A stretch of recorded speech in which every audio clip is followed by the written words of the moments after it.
Nithyanandam Paramasukadam Kevalam Jnanamurtam Dvandvatitam Gaganasdrisham Tattvamasya Ekam Nityam Vimalamachalam Sarvadhi Sakshi Bhutam Bhavatitam Trigunarahitam Sadgurum Tam Namami. Nityanandam to all the participants that are here with us.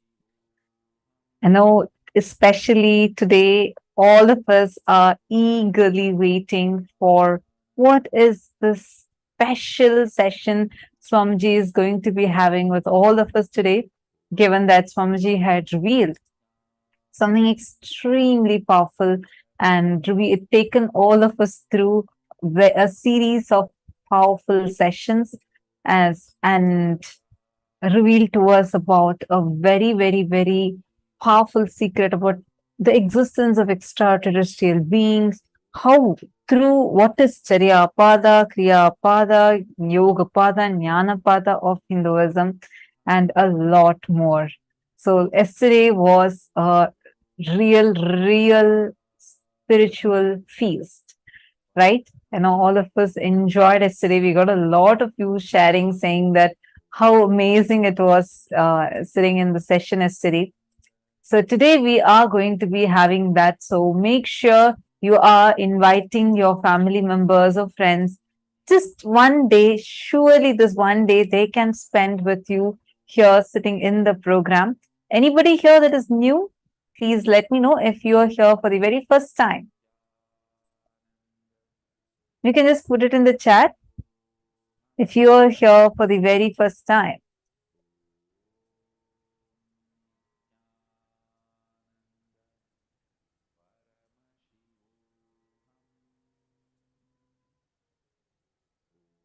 Ziang so thank you.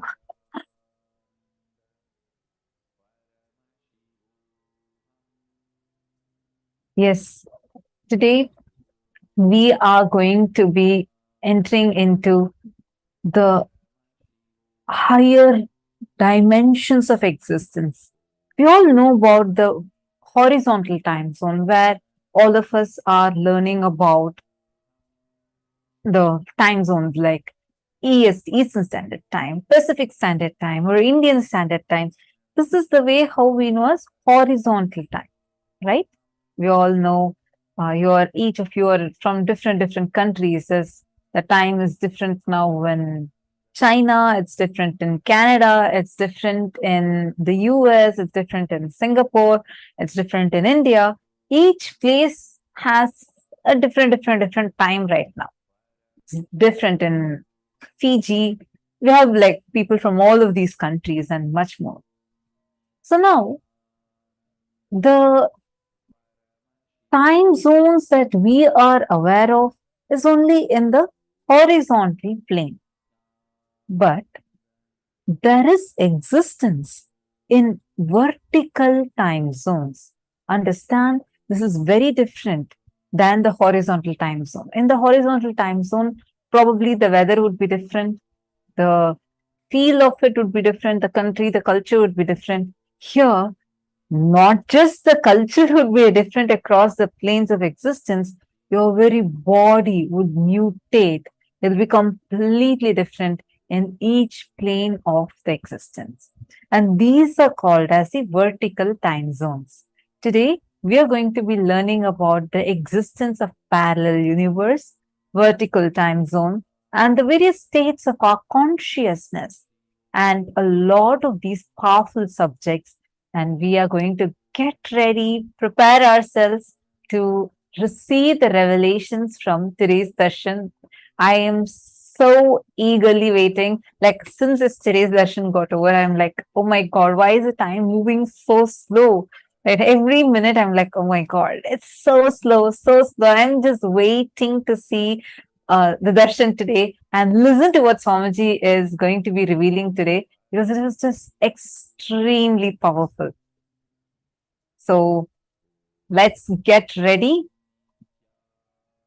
You all can feel free to interact with us. Just let me know if anyone is here completely new. this sessions you would really thoroughly enjoy, because you would have never heard these concepts before. And these are amazing revelations from Swamiji. So I'm so excited. Ma Ankita, get Ma Anisha also. Let her not miss the session. I only see you on camera. Get Ma Anisha also. Let her also sit, because this session, the first session today, every session is very, very important, because this session that we are going to be learning now is going to be on the vertical time zones, which is like a basic understanding you need to even have to cognize what Swamiji is telling about the Kriya Pada and all. So make sure that nobody misses. Any one of you, if you want to invite someone for today's initiation and they are completely new, I request you all to please get them now for this session, so that they do not miss out on this important revelation. Please kindly get them to come and sit with you right now. They can sit with you and attend.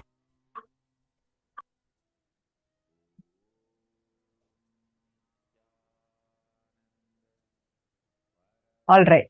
Shall we start?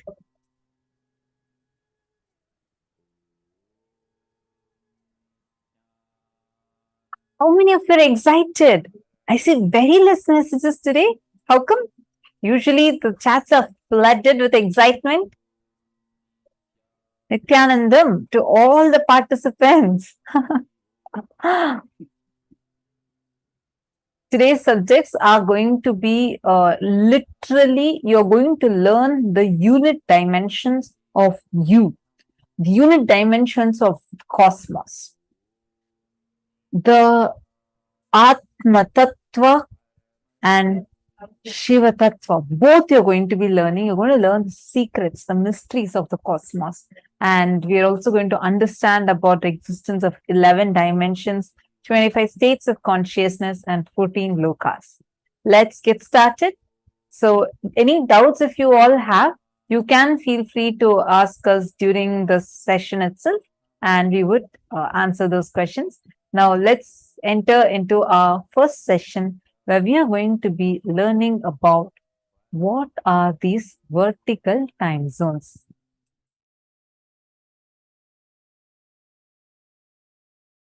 Vertical time zones exist.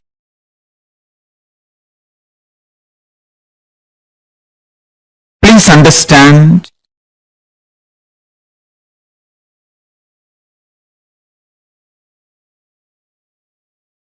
let me present exactly what I mean by the word vertical time zones.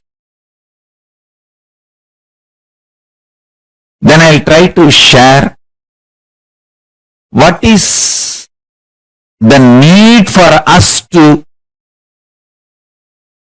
understand about vertical time zones.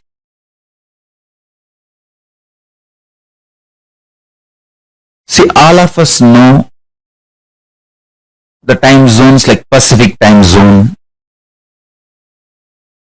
We say East Coast time zone, West Coast, Central time zone.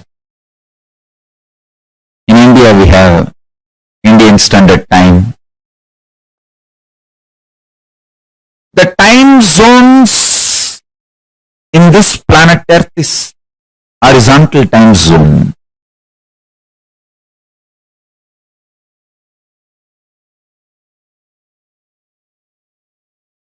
Based on the sunrise to sunset in this planet Earth, various countries practice different time zones.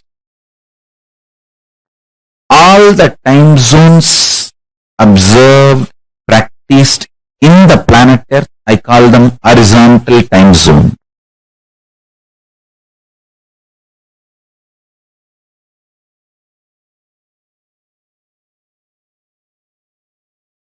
There is something called vertical time zone. What I mean by the word vertical time zone? What I mean by the word vertical time zone? For us, 1 year is 1 day for the higher time zone, Swargaloka.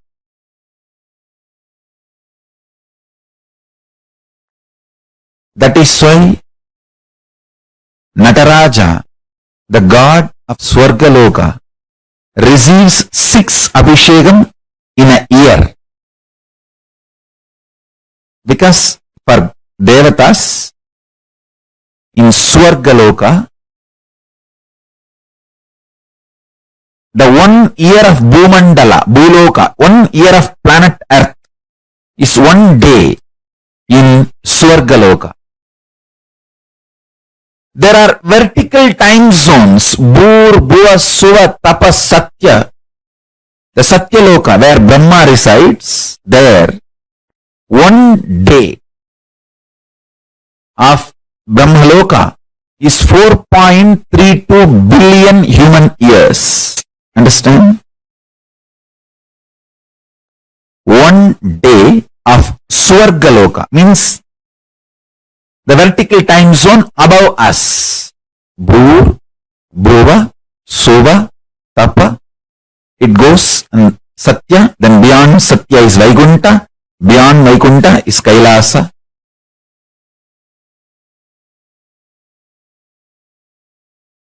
Below Atala, Vitala, Sutala, Talatala, Batala. Understand, I am not giving you some superstitious theories. No. I will give you precise understanding and experience of these vertical time zones. And understanding about these vertical time zones as a direct utility for your day-to-day life. It can bring tremendous physical health, mental health, psychological wellness, a very powerful way of existing, and above all, life of Paramashivam. You can exist embodying the space of Paramashiva, state space of Paramashiva, and manifest powers of Paramashiva. Understand? The idea you carry about you is very important because that is the foundation from which you manifest your life. Knowledge about the vertical time zone, especially experientially,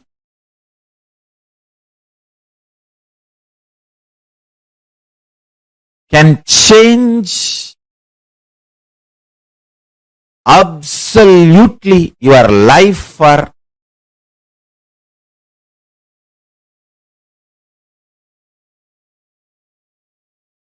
best, highest, supreme form of existence. The Paramashivam makes you experience the state space powers of Paramashiva.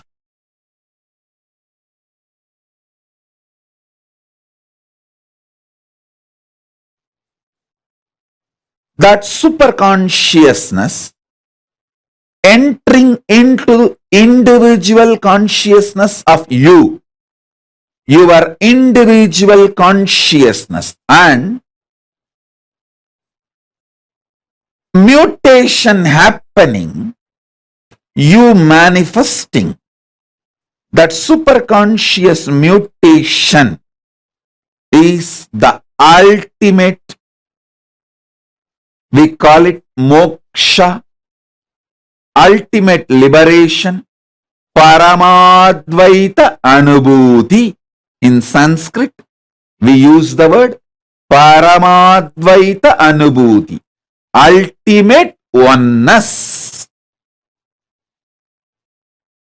Hindu tradition, Sanatana Hindu Dharma is focused focused on this superconscious mutation,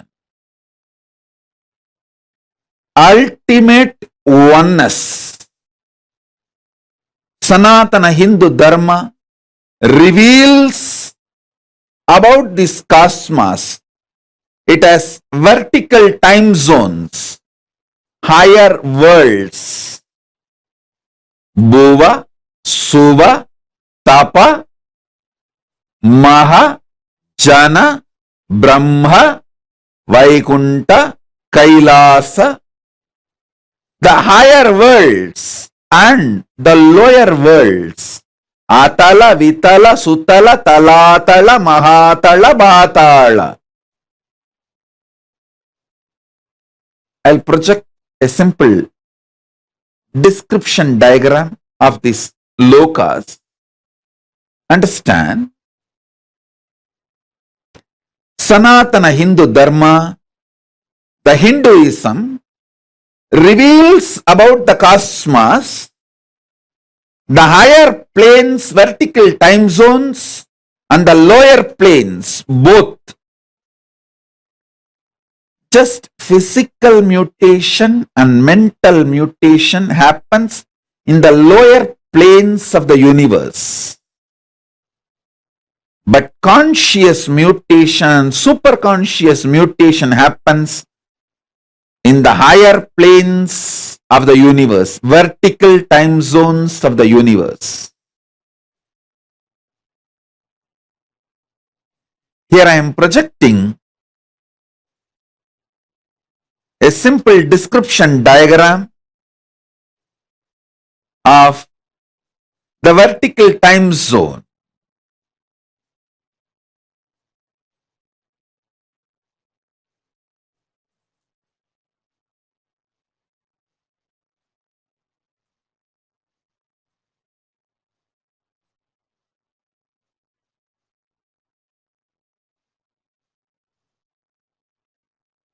So understand,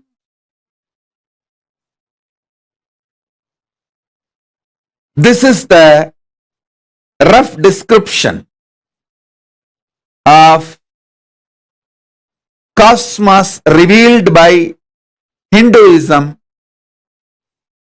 the vertical time zones, Suvarloka, Maharloka, Janaloka, Tapaloka, Brahmaloka, is where conscious and superconscious mutations happen.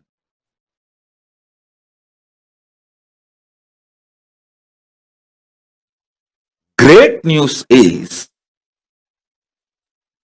even while you are in this body,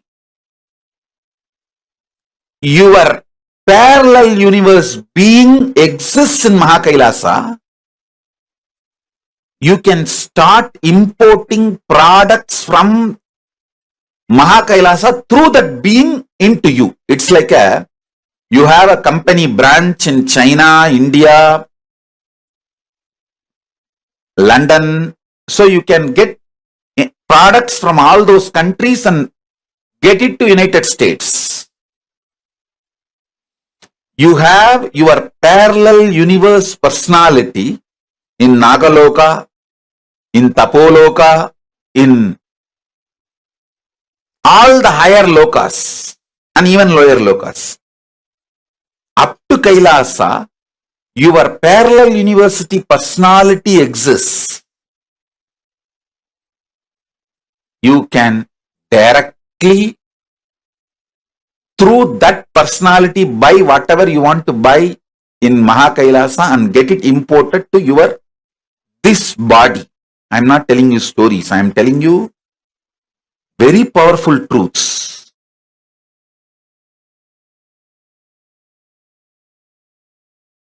Understand, last few satsangs I was explaining about these 4 points.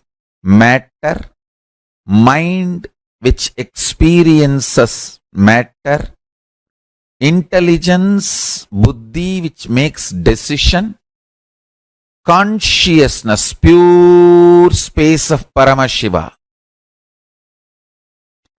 This 4 component put together is your reality. In horizontal time, all these four are equally felt. I can roughly compare like a 25%, 25%, 25%, 25%.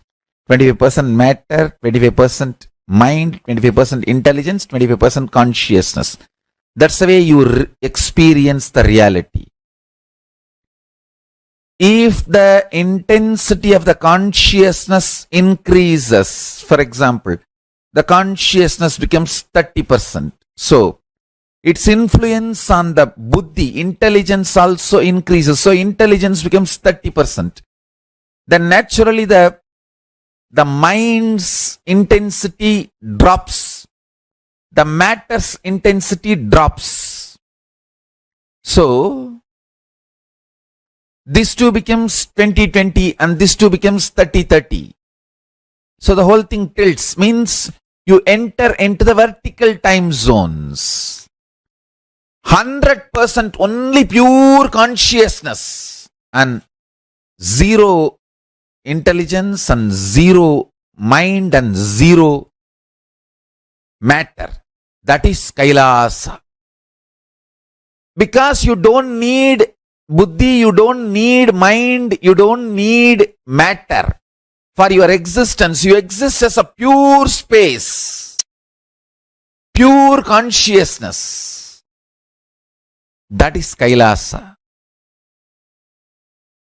And same way, you neither feel conscious, almost 99.99999% only matter, less than 0.0000001% mind, then lesser than that 0.1000001%, 0.00001% intelligence, and lesser than that 0.0000001% is consciousness. That is what is Patala.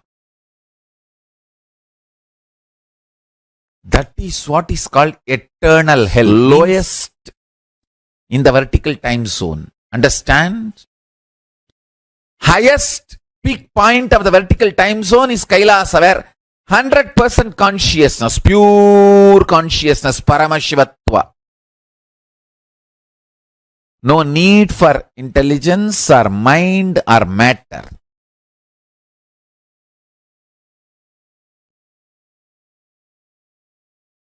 Then next is Satyaloka, where 99% is consciousness and 1% is divided into 33.33 is intelligence and 0.33 is mind and 0.33 is matter. I'm giving you all rough equations for you to understand. Then little lesser consciousness, Tapoloka. This is the way the vertical time zones are placed. Bhur, Bhuva, Suva, Tapa, Satya and Kailasa. The lower part, Atala, Vitala, Sutala, Talatala, Patala. Lower time zones.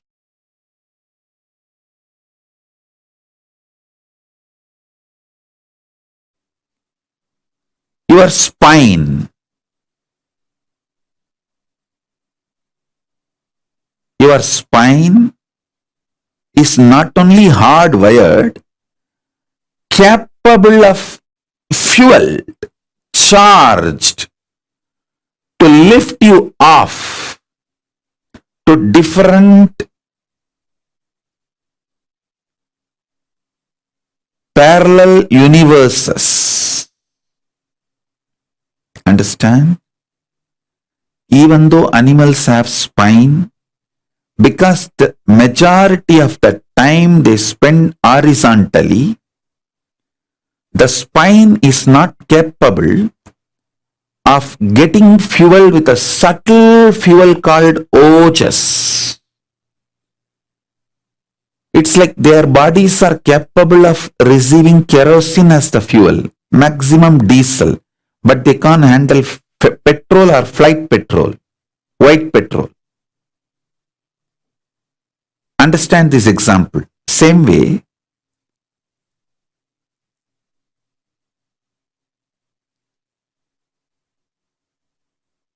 only the human bodies can handle due to the vertical spine. The fuel, like white petrol, traditionally the word ojas is used. The ojas need to be filled in your spine, and the kundalini need to be ignited for you to reach parallel universe and different vertical time zone spaces.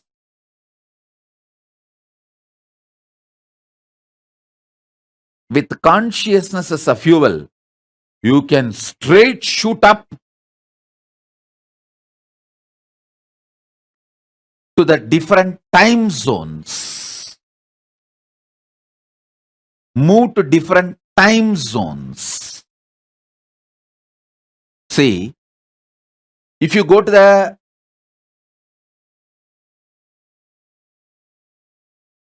higher altitude, the world, many governments have established that station in the space research station. If you go there, your body goes through certain changes, hair growth and whatever changes. Same way, if your body is lifted with a conscious empowered vehicle to the vertical time zone, it goes through superconscious mutation. That is why if you go to Indraloka, automatically you will have 4 hands. If you go to the Swargaloka, automatically you will grow 2 hands more. Because the superconscious mutation will happen. Listen. If you go to the space station, automatically your body goes through certain changes. Same way, if you go to the Swargaloka, automatically your body goes through certain changes. Because superconscious mutation happens.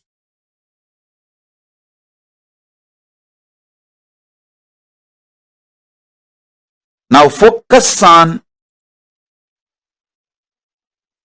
because these statements are too important. See, if you die without this introduction, when you go to the first loka, second time zone, second vertical time zone or third vertical time zone, you will feel shy. You will have a cultural shock. It's like somebody from Indian village comes to New York. Due to a cultural shock, he will not talk to anyone. He will just move to a corner into a shell. He will escape from life.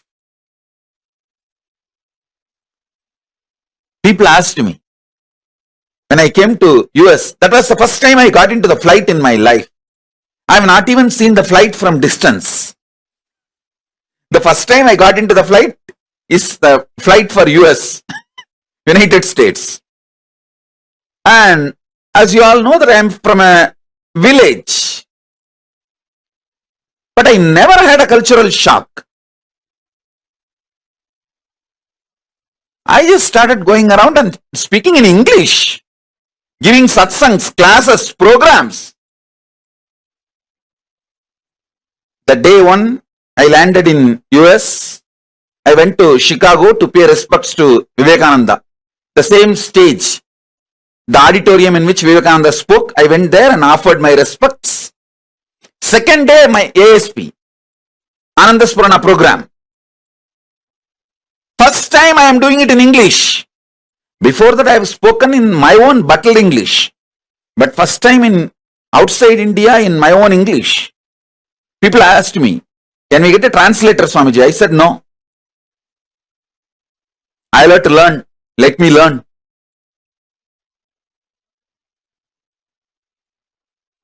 Not only in language, any problem. I did not have any cultural shock.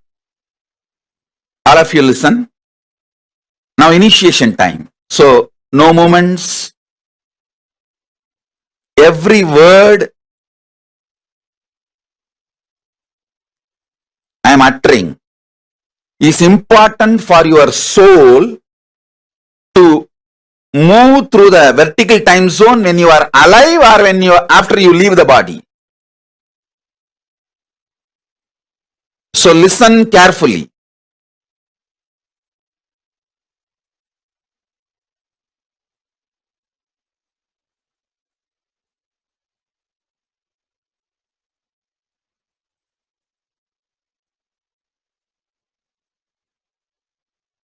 Listen. People asked me, Swamiji, don't you feel a cultural shock? I said no.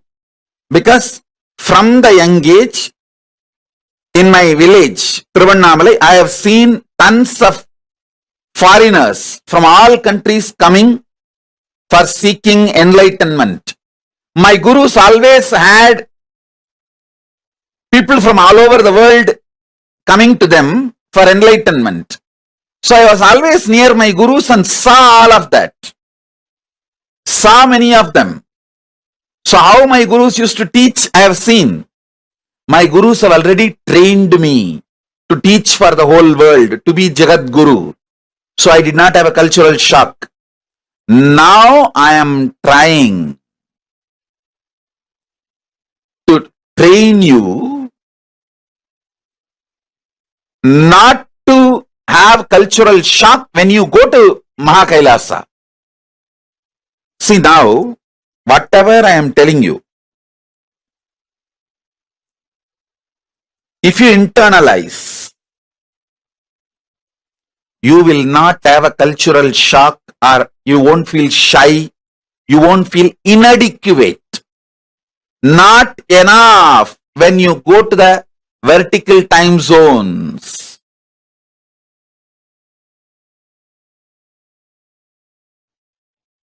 Elaborately, now I'll give this example so that I can help you to understand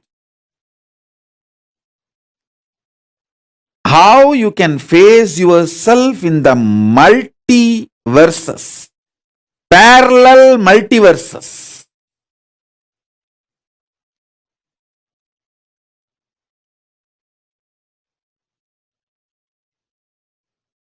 So for now, internalize this cognition. You exist in your waking state and dream state simultaneously and spontaneously. That is why without any difficulty, you can just slip into that state, that body, that self, and come back to this state, this body, this self. Your biochemistry is naturally prepared for you to slip into these different states and different cells and experience different existence, different universes. In waking state, the universe you experience is different, and the dream state, the universe you experience is different.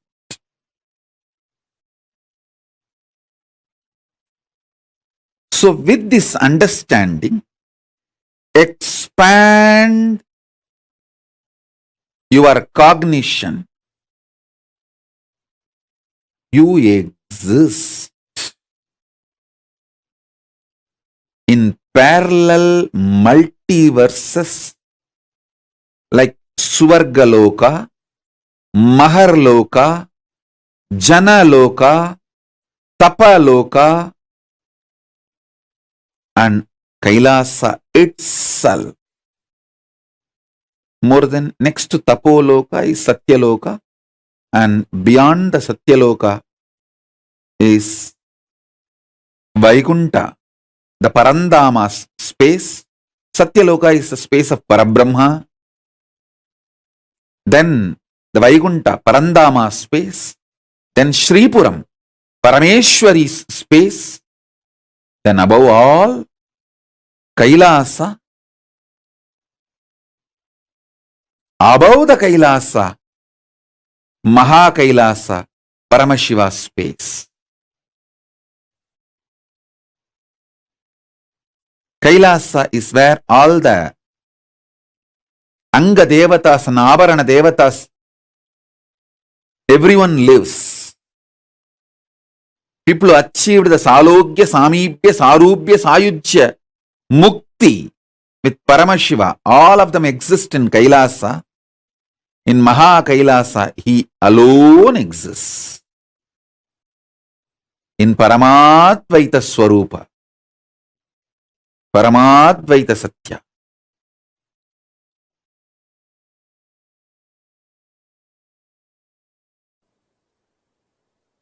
All of you have your presence in all 14 lokas. For example, in Nagaloka, there is a being with your face and snake body. I am giving you this as an example. In Tapoloka, there is a rishi with your face and the body of the rishi, Tapasvi.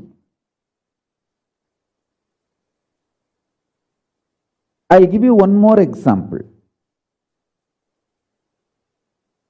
In all 14 lokas, you have your account, bank account opened. If you are intense in your tapas, in your tapoloka account, you have $1 million. If you are very shallow with your demonic attitude and aptitude, your demonic loka, the patala, your personality has practically zero money. Understand carefully. I'll repeat the example. All of you have your presence established already in all 14 lokas. The human body, human frame, is such highly evolved hardware, highly evolved framework. If your consciousness is matured enough to handle the human hardware, you already have your presence in all 14 lokas.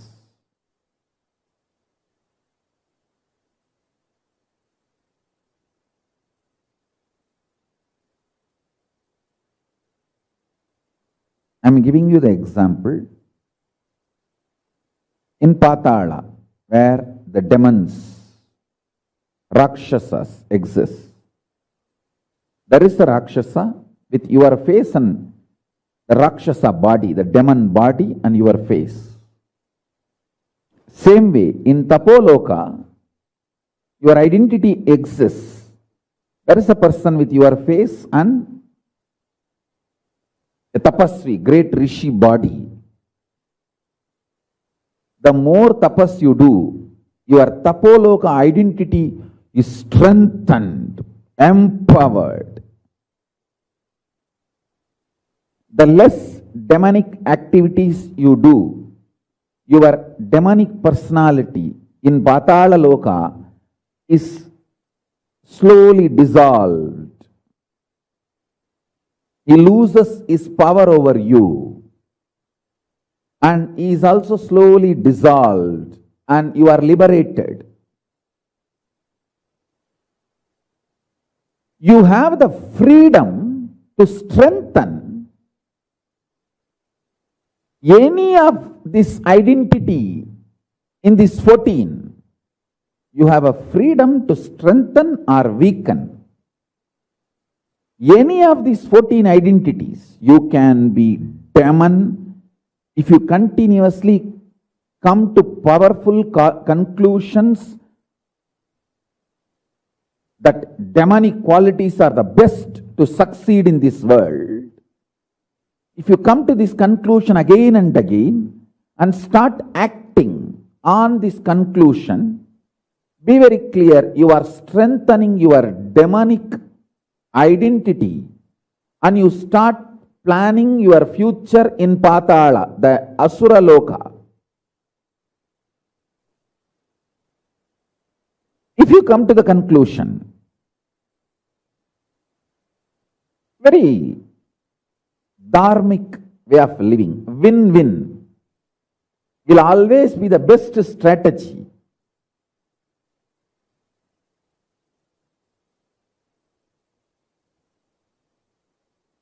For success in the life, whenever you come to the conclusion, hey, I should also win, he should also win, that is the best strategy to achieve success in the life. And you start executing those strategies, those conclusions, then your personality in Swargaloka gets strengthened, and more your intensity in Swargaloka gets strengthened, and you start manifesting your future time in Swargaloka. And if you feel tyaga, giving up, vairagya, the absolute tyaga is the best strategy for success. Your personality in Tapoloka, highest zone, your identity in Tapoloka gets strengthened. That gets empowered. And naturally your future starts manifesting in Tapoloka. So each of these loka opens up for you based on the powerful conclusions you arrive, based on the actions and activities you do. So understand this truth deeply, so you can start manifesting not only the highest zone, Tapoloka, Satyaloka, all that, you can manifest Kailasa itself. Pure integrity, absolute integrity to Guru and Paramashiva.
Yes, Nithyananda. So beautifully, Swamiji had revealed to us about how, like, the existence of horizontal time zone, we have something called as the vertical time zone. So Swamiji elaborately explained it to us how the vertical time zones, the lokas exist, how we all are in this plane where we all are in the bhuloka. Then above this is bhuvar loka, suvar loka. So every loka, so beautifully Swamiji had explained it to us. Now, we are going to be understanding about this little more deeply. If you have any questions, you all can post it and you can ask. And I request all of you to intensely participate in this. Feel free to ask because you understanding the vertical time zones is too important for today's session. Kriyapada itself is connecting with the gods and goddesses existing in the vertical time zone. Actually, actually, please understand, right now, all of you are sitting here right now, you exist in the 14 lokas. Listen very carefully. There are like, we have planet Earth, Mars, Mercury, Jupiter, different planets, correct? And all the planets, like if you travel horizontally, you go to the different planets. Listen very carefully. In Mrigendra Agama, there's an elaborate description, not just in Mrigendra Agama, in so many different Hindu scriptures, there's an elaborate description of the parallel universes. There's an elaborate description of 14 such lokas, 14 such worlds that exist. Nithyananda Yogini is asking Mahakailasa. Paramashiva is outside of this universe? Yes. Paramashiva, like Swamiji explained yesterday, he is inside you also. And he is on the higher up in the vertical time zones also. Listen very carefully. Right now, your same existence exists in the 14 lokas. For example, let's say Ma Ankita. Your face with a human body is in Bhuloka, correct? That's what we all call as Bhuloka, planet Earth. Your face with a Devata's body, which means 2 extra hands and 3 eyes, all of it, that superconscious mutation exists in Svargaloka. Your same face with a Rishi body exists in Tapoloka. Your same face with a snake body exists in Nagaloka. All of you listen to this carefully. Each of us exists in all the 14 lokas right now. There are 14 versions of you in all the 14 lokas. In the lower loka, your same face with a in the Asura body is in the Patala, Atala, Vitala, Sutala, Rasatala, Talatala, Mahatala, Patala, all the 7 lokas down. In the Naga Loka, your same face with the snake body exists, which means you exist in all the 14 lokas. The face, why face, because face only is our identity. When we close your eyes, if someone says, remember you remember your face before even you remember your body. Because face is what we closely associate as our identity. So with the face only, we realize, recognize, cognize ourselves. So we exist in all the 14 lokas with the same face but different bodies. Okay, I have a very beautiful question from Pavan K. Aya has posted. Ma, it looks like that even in the loka we are in, the Bhuloka is part of the 14 vertical time zones too.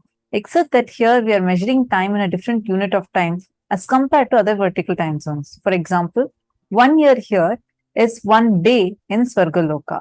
Now, my question is the way we have different places in Bhuloka that have a slightly different reading of time based on where the sun is, are there such different places in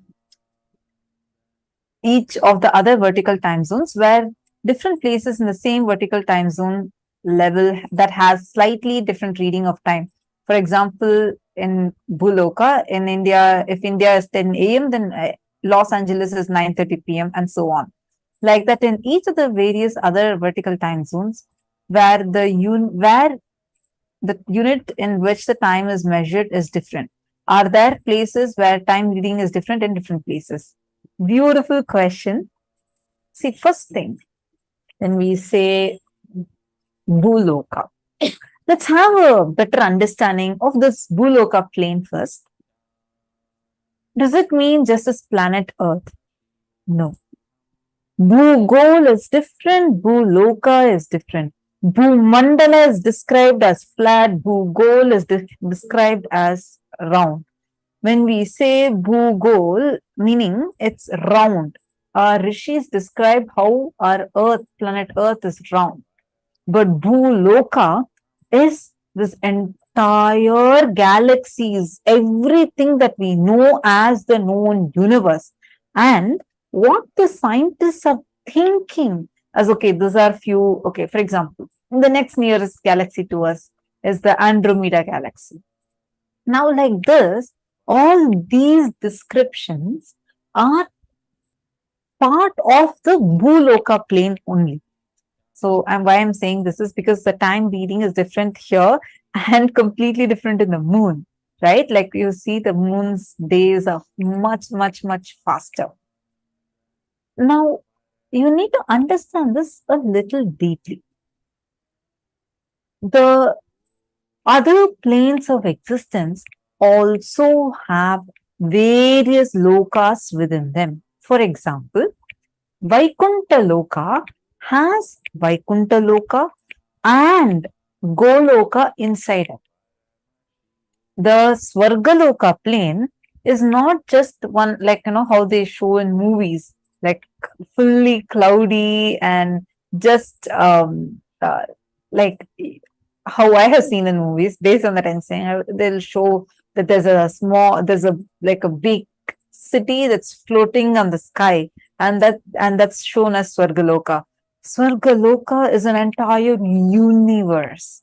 It's not a city or a country or even a planet. It is consisting planets. It is consisting galaxies. Like, for example, Trishanku's Swarga exists in the Swargaloka category. It is just below, a few thousand yojanas below the Swargaloka. For Dhruva, the Loka that Mahavishnu created also is part of the Swargaloka. Like that, within Swargaloka itself, like how we have Earth, Jupiter, Mars, everything, like that, within Swargaloka itself, multiple exists. And the sun that we know is only one of the 12 suns. Our sun is actually extremely small compared to the Adityas. There are 12 suns.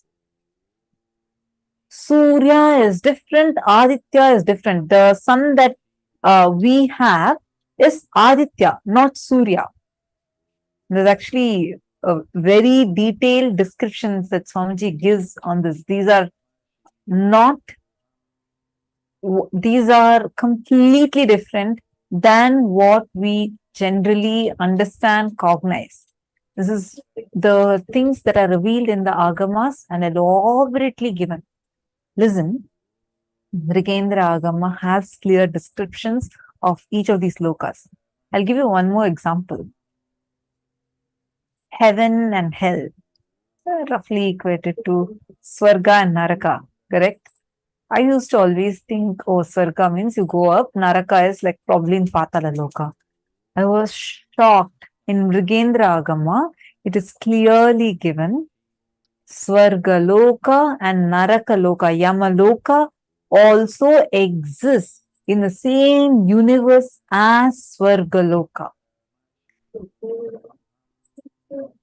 These planes of existence are not, see, when we see the image of the 14 lokas, it just looks like, oh, okay, you see, it's like a small, like all of them are like looking continuous as just one loka, you consider probably it like a city, a floating city. But these are galaxies, planets, like it's an entire universe by itself. like as Nithyananda was mentioning, the Dhruva Loka, the universe that Mahavishnu manifested for Dhruva, is an entire universe. And that again is part of the Swargaloka, Goloka, where Bhagavan Krishna resides eternally.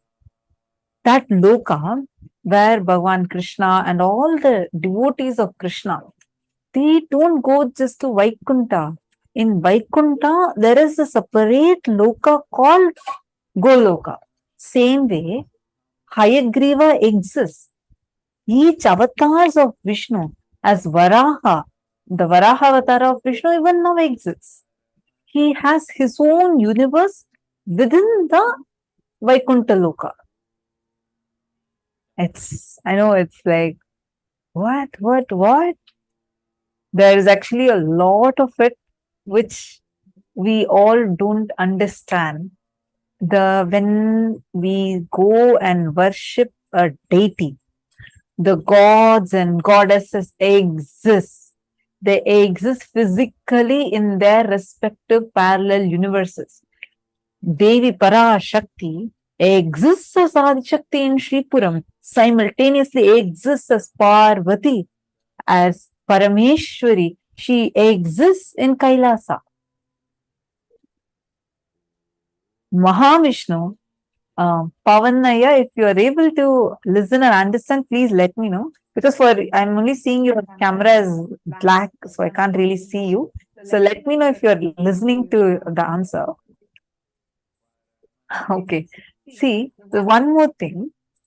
The existence of each of these deities, one of the most, like, I'm still cognizing it, is Swamiji revealed how Parandama, as Mahavishnu Parandama, exists in Vaikuntha. Vishnu exists in Swargaloka.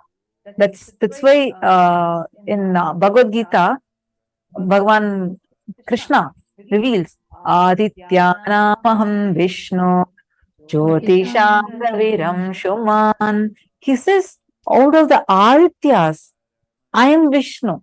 He does not say that the Vishnu that is existing in Parandama space in Vaikuntha. He talks about Vishnu in Sargaloka, who is part of the Adityas. So, if you actually understand our scriptures, you would be your mind will feel like it's just expanding. It's too much to cognize. And also, one more thing we need to understand, Pavanaya, right? Within Earth and Moon itself, there's so much of difference. Like, for example, we all know that one lunar day is 14 Earth days, correct? By the time the Moon finishes it is 14 Earth days, which becomes one lunar day and night. Time acts differently within Earth, within the Bhuloka, the Bhumandala itself.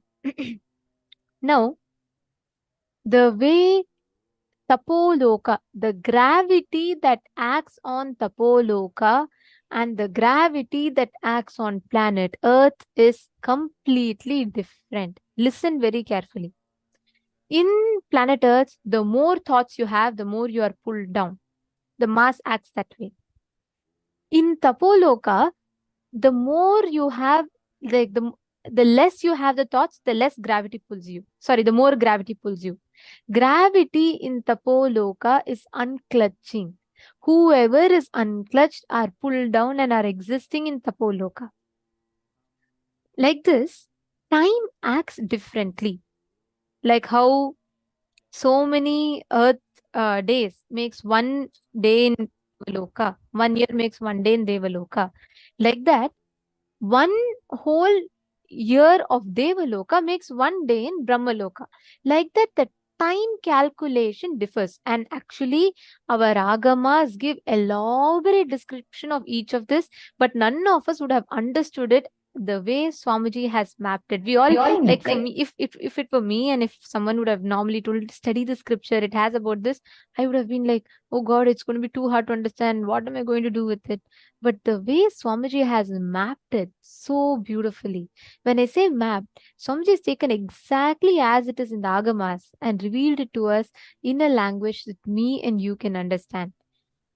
these 14 lokas. Understand?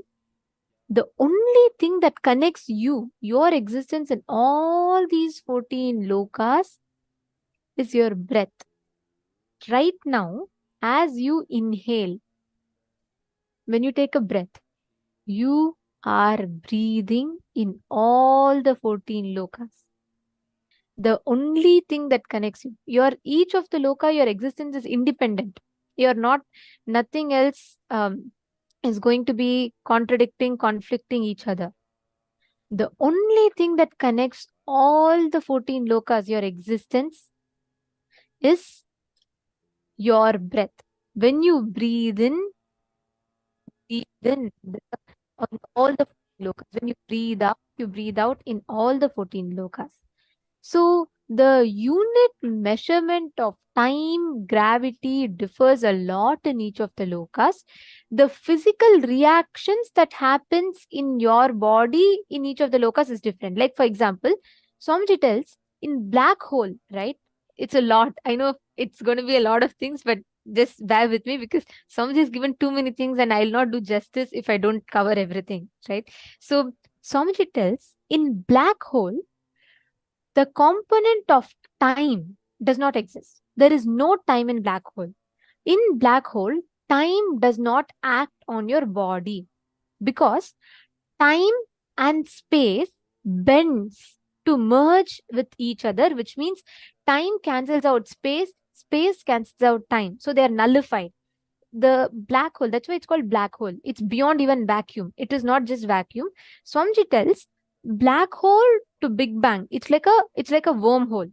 So that whole merging of time and space. So time, right now what is happening? There is time, length, breadth, depth, and time are acting on space. That is why the length, breadth, depth, we use all of these as different coordinates to measure time as each of them act against space.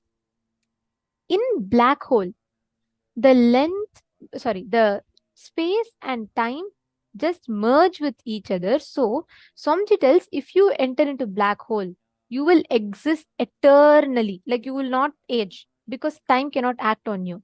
At the same time, anything that is bound by time, which happens because of time, will not happen. It's very interesting. You should hear this. Swamiji tells if you go to black hole, your nails won't grow. Your nails will get discarded. Your the hair will get discarded because these two are growing because of aging, because of cells dying, because of that whole process happening. Only these all exist. So those components get discarded. You remain as you are in black hole, which means time does not act upon you. Now, all this is happening in the known universe. So imagine what happens when you go up to the unknown universes, to the Swargaloka. When you start traveling higher up, like for example, when you go to Swargaloka, you get two extra set of hands and two extra set of legs. The physical mutation happens. The superconscious mutation happens physically. And when you go to Swargaloka, the hunger that you feel right now in Bhuloka, when you feel hungry, what do? You go and you eat something, correct? You eat fruits, you eat something, you eat some food. In Swargaloka, Swamiji tells the food is havis, which means you actually don't eat physically. You will feel so satiated. The hunger will feel so filled when you just smell the amrita, smell the food.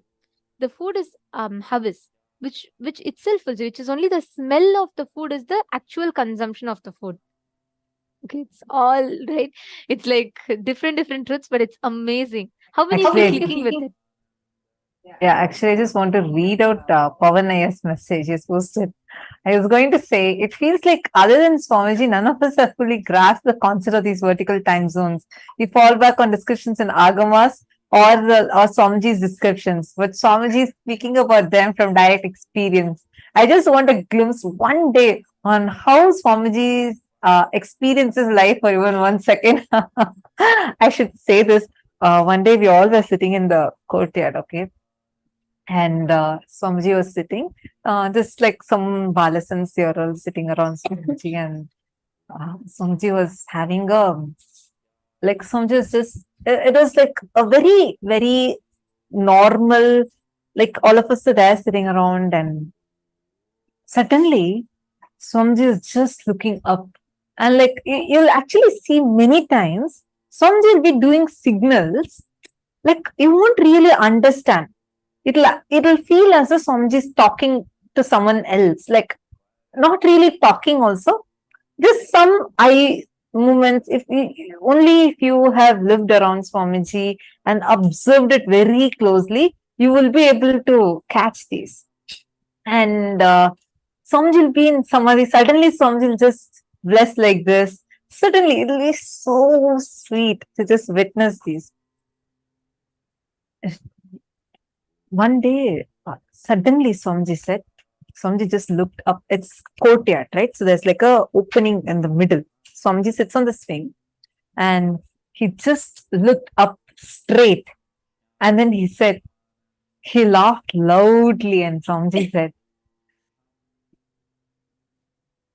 I am sitting here, not just monitoring all you guys. I'm not running just this a few Adinams here. I'm running the whole cosmos and the multiverses.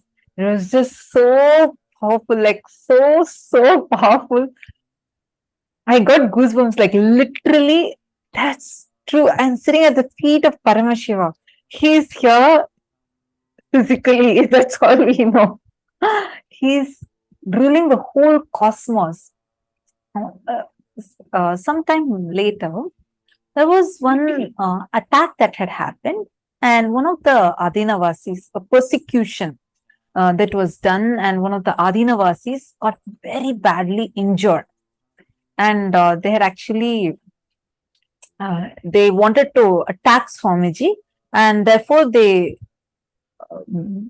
bursted a gas cylinder into the Adinam. So it was a huge attack that anti-Hindu elements did. And one of the Adinavasis got severely injured. Third degree burns, with third degree burns. And they said 75% of his body has been completely burnt. And the chance of survival was 0. I think 3% or 3%. And they said, like, impossible. He doesn't even need to be admitted into the hospital. Like, he won't survive. Swamiji said, tell the doctors to do their work. I'll take care. I'll do my work. And then, so Swamiji said, like, Swamiji made sure that the Adinavasi is getting admitted in the ICU, and he's being attended to, given the best medical care. And then Swamiji said, I'm going to enter into Samadhi now, and I'll take care. So Swamiji goes into Samadhi. The room is completely dark. Okay. So this person is like in his last breath. That's how it was. Heart rate is crashing down. And the sannyasi who's taking care of this assistant, who's actually taking care of this whole thing, was updating to Swamiji. So after Swamiji enters into Samadhi, no one will go there. This person was waiting, this sannyasi was waiting outside and gets a call from the hospital. The doctors are saying that clinically this person is dead and the life has left, heart rate stopped. We couldn't save. So the sannyasi immediately rushed to inform Swamiji. And usually you're supposed to, tell, because Swamiji will be in high samadhi state. You won't be able to handle that. Tell and then only go. But because it was such an emergency, the sannyasi rushed inside. Swamiji was, so what this person described was, when they saw that there's a huge form just sitting, like a huge form, double, triple the size of Swamiji, and intense, like an intense ray of light. It's going even through the ceiling. this intense blue shaft of light. And this person saw that, freaked out, ran and came outside because human mind can't understand it. Right? See, for us now listening to it, like as an experience, it's easy to like, oh wow, wow, if that happened, I would have definitely stayed there. No, the energy, human mind cannot handle it. So he rushed and came out. And then sometime later, just few minutes later, Swamiji had settled from Samadhi. Swamiji called that person to come back. And then Swamiji asked, what happened? Why did you rush and go off? Then this person was trembling, shivering, and told Swamiji, I came here to give this update, but then I saw like this. My mind didn't work. I just got so afraid and I ran away. And then Swamiji laughed and said, that is why I tell you guys, warn you guys not to come when I'm in Samadhi. And then before even this person updated Swamiji saying that hospital, the doctor said that the person has left his body. Swamiji said, tell the doctors not to worry. Soul has re-entered the body. I have taken care. Soul has re-entered the body. It's like, this taking and putting it back inside. And then Swamiji said, and I have myself entered into that body and completely healing it.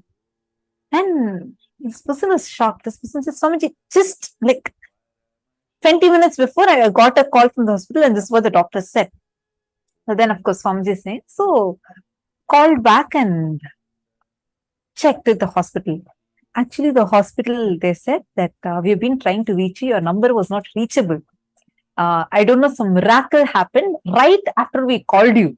In just a few minutes, suddenly this person started breathing. The soul, like, it just felt like the person came back alive. And all of a sudden, rapid healing is happening in every cell. The doctors could not believe what was happening. But of course, we know it was Swamiji. Swamiji is, there's this beautiful line comes in the Kirtans. It says, Leela Manusha Veshanitya, where like literally he's playing this whole thing. Like it's his Leela. Swamiji will tell in satsang, no? It's too difficult for you to prove that Swamiji is a human being because he lives these, it's like the kind of experiences you will be having, it's beyond your human mind's even understanding. What Swamiji does, when Swamiji says, I'll take care, I'll heal you now, I'm giving you healing now, or I'm entering into your body now, it's not a joke. It's not that Swamiji is just sending some energy. Physically, he is attending to you. He is connecting with your very bioenergy. He's sending his very energy inside of you. And this is like a very, very, very powerful. This Pavanaya's message reminded me, we cannot understand how Swamiji exists. Because the way he exists, it's like a different frequency altogether. It's very difficult to try and wrap it around. But one thing we can do is definitely enjoy these, just being a part of these. Imagine even learning about the 14 lokas, right? How would you know? Like what does it mean? 14 lokas, how does it exist and how you can apply it? How will you know it? Right? It's Swamiji who's making it available for us in such a beautiful way, making it so practically available and applicable for us. Anyways, so there are here two more questions that I wanted to take. Ma Fei Li and Ma Xiangxing. Both of you asked, and it's the same similar questions. I'm just going to take it together. So Ma Xiangxing Zhou has asked, who created gods such as Shiva and Vishnu? Ma Fei Li has asked, new to Hinduism, seems there are many different Hinduism sects. What is the relationship between Krishna and Shiva, please? Okay. Now, I'll tell you all one thing. Listen very carefully. If you read our Hindu scriptures, you will see Shiva Purana will tell the Shiva related Shaiva Agamas. The Shaiva Sampradaya will tell that Shiva created the whole world. So they will say that, Shiva, just when in his Ananda Natana, when he was doing the Ananda Tandava, he creates Brahma, he creates Vishnu, he creates Devi Parashakti, he creates the whole world. And Vaishnava Sampradaya will tell The whole world came from Vishnu's Nabhi, means Vishnu's navel. He births Brahma and Shiva and all the universes, and he's just in Ananta Shayana. He runs the whole multiverses together. In Devi, Shakta Sampradaya, they will tell when Devi was just walking from the feet dust of Devi, the whole universes get created.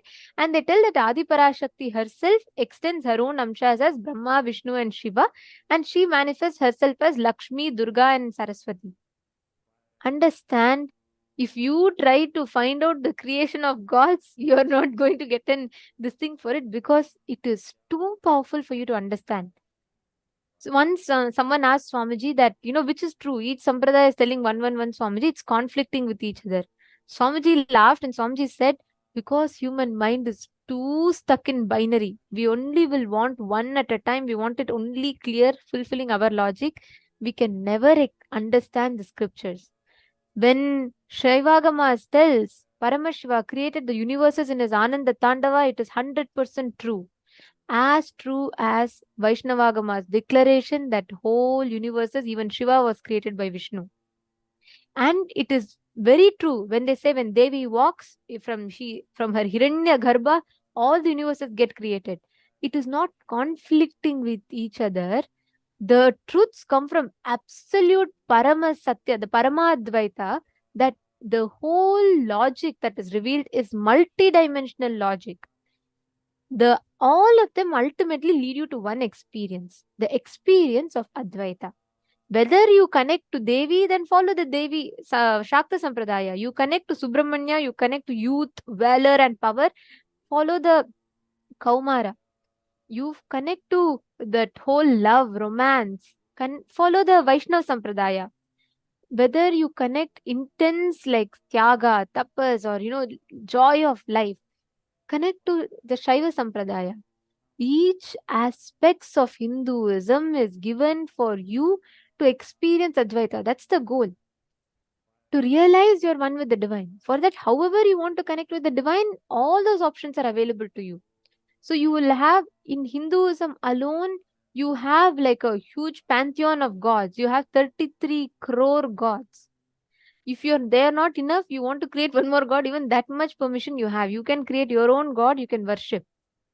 You can worship. If you want to have a sect where you want to deny the existence of God, you want to deny the existence of deities, Hinduism gives a separate sampradaya for that also, called Nastika, who don't worship God in form of deities.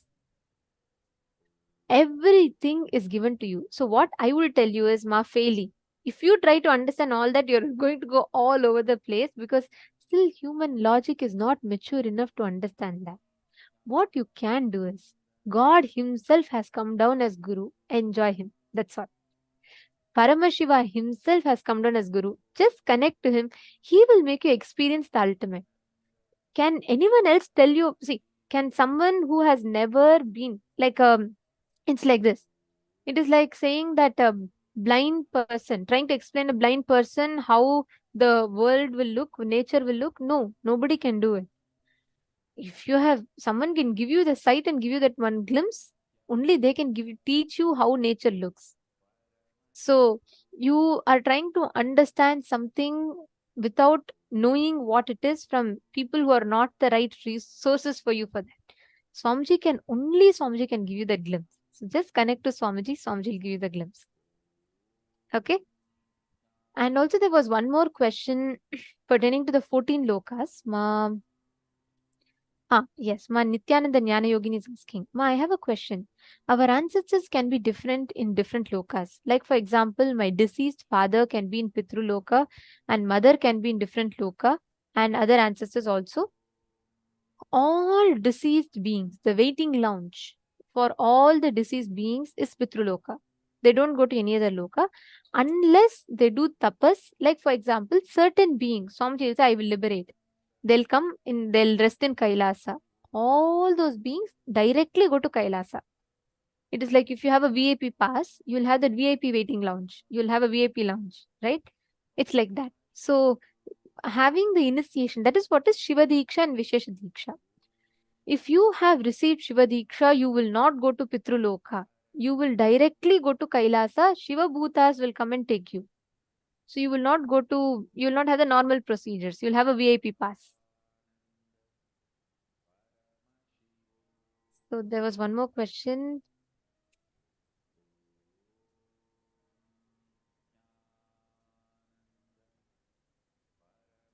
Hope all of you are enjoying the sessions. You all can ask your questions. Oh wow. Okay. So Ma Nithyananda Jnana Yogini is asking, after Maheshwara Puja, they still will be in Pitruloka? No. After Maheshwara Puja, they get liberated and Swamiji directly takes them in oneness with him. They merge. So they'll not have births anymore. See, actually, at the end of the life, right, we are given two choices. We are given the choice of whether you want to have one more life or whether do you want to merge with Paramashiva, because we all have met Swamiji and whoever has done the death process or you've received the Vishesha Diksha and Shiva Diksha, you'll be given a choice.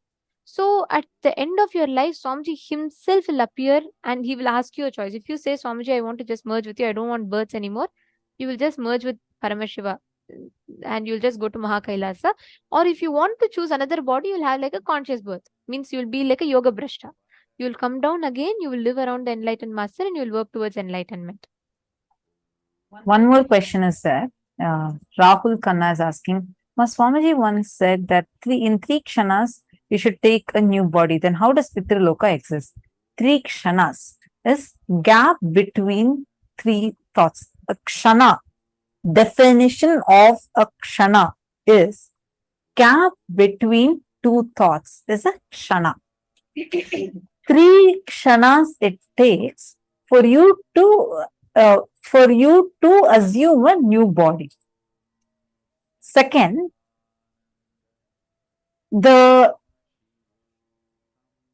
every being has certain amount of time that you need to spend in this body. Like, it's not just that when your body gets worn out, only then you leave your body.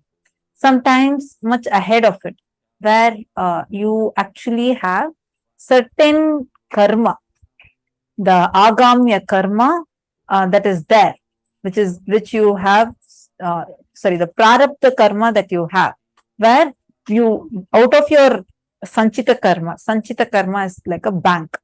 Have a bank of karmas that you have that you need to exhaust. So from that, you take a part of it, and that is a prarabdha karma. So that part of the karmas you want to exhaust. So you choose that, and you have a certain time by when you want to exhaust those karmas in this body. Now, you take this body, you assume this body for a certain period of time. But due to unfortunate reasons, sometimes sickness, sometimes accident, something, it makes you leave your body ahead of the time you're supposed to leave. You will still have the time that you're supposed to spend in this body, in this lifetime. So your soul will be with the memory of this birth, with whatever you've done in this birth, with that memory. You will be in a waiting lounge called as the Pitraloka. And the Pitraloka also will have, now for example, let us say your ancestors passed away long back, right? Like, let's say even 60, 70 years back. The parallel universe existence of them would have already assumed another body. All of us do have certain component of us existing in Janaloka. Janaloka is where Pitraloka is. Janaloka is the universe where Pitraloka exists. You have your own parallel universe existence, which is existing in that. Rahul Khanna Ayya is existing in Bhuloka. Rahul Khanna address Bhuloka is existing here right now. We are talking to us. Now Rahul Khanna, who is also existing in Janaloka, is there with address called Janaloka. We all stop our address probably in our state or in our country. Now, maybe if we start knowing the existence and start this colonization in Mars, all of that, then we'll start putting address of Earth also. But Hinduism has 14 lokas. So your address would probably end in Bhuloka here. So now in Janaloka, there is your parallel universe existence.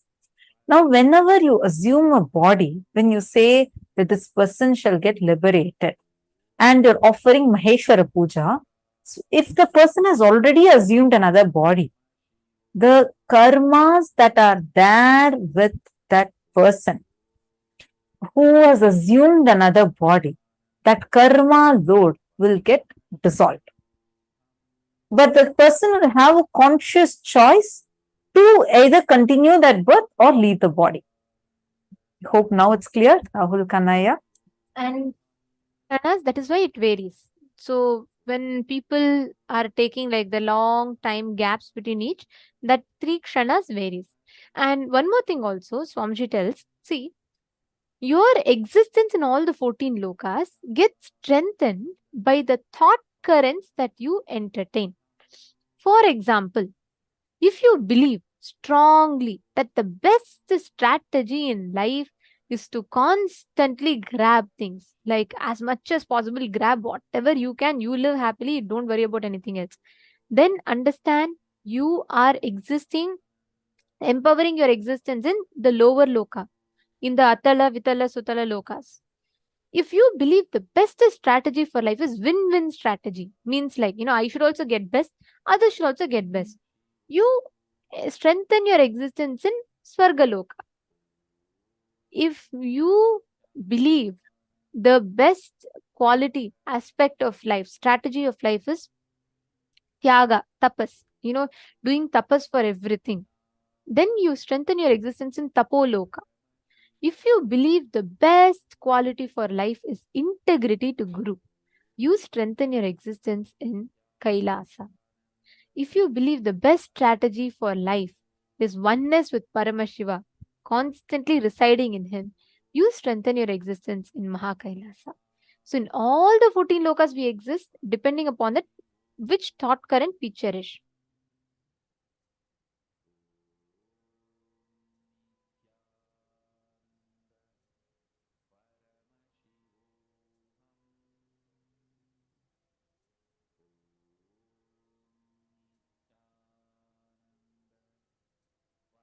This, what all of you are seeing now, is the Shastra Pramana of what exactly Swamiji had revealed, right? This is from Mrigendra Agama.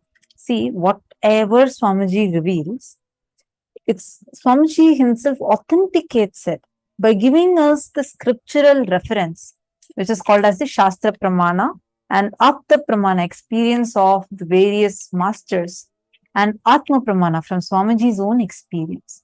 The Shastra Pramana for this science is found in the Mrigendra Agama.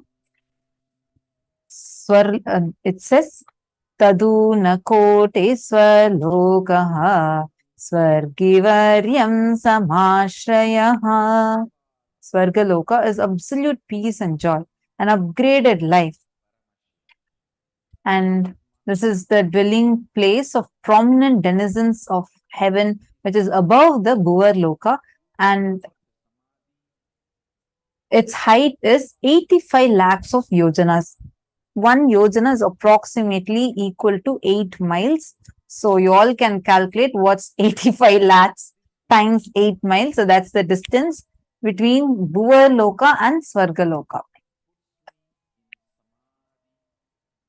Maho dvikote vyastraste marichadi munivrajaha.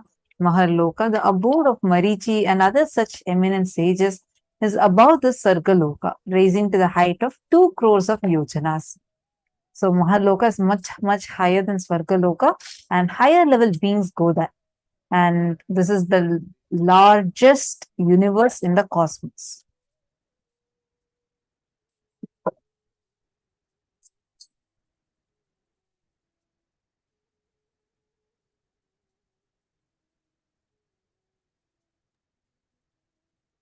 Our agamas have described each one. It's so beautiful, right?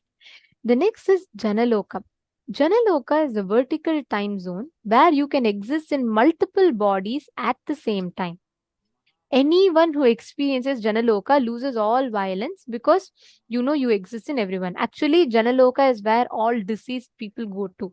Please understand, Janaloka is where Pitruloka exists. Like how in the Bhuloka, Mars exists, in the Bhuloka, Pluto exists, in the Bhuloka, Mercury exists. Like that, in Janaloka, Pitruloka also exists. So it says, Janoshtakotischa Pitrujagushjanashrayah. Above is the Janaloka, where Pitrus, ancestors, and the sages such as Jahnu and others are living. Its height is 8 crores of yojanas.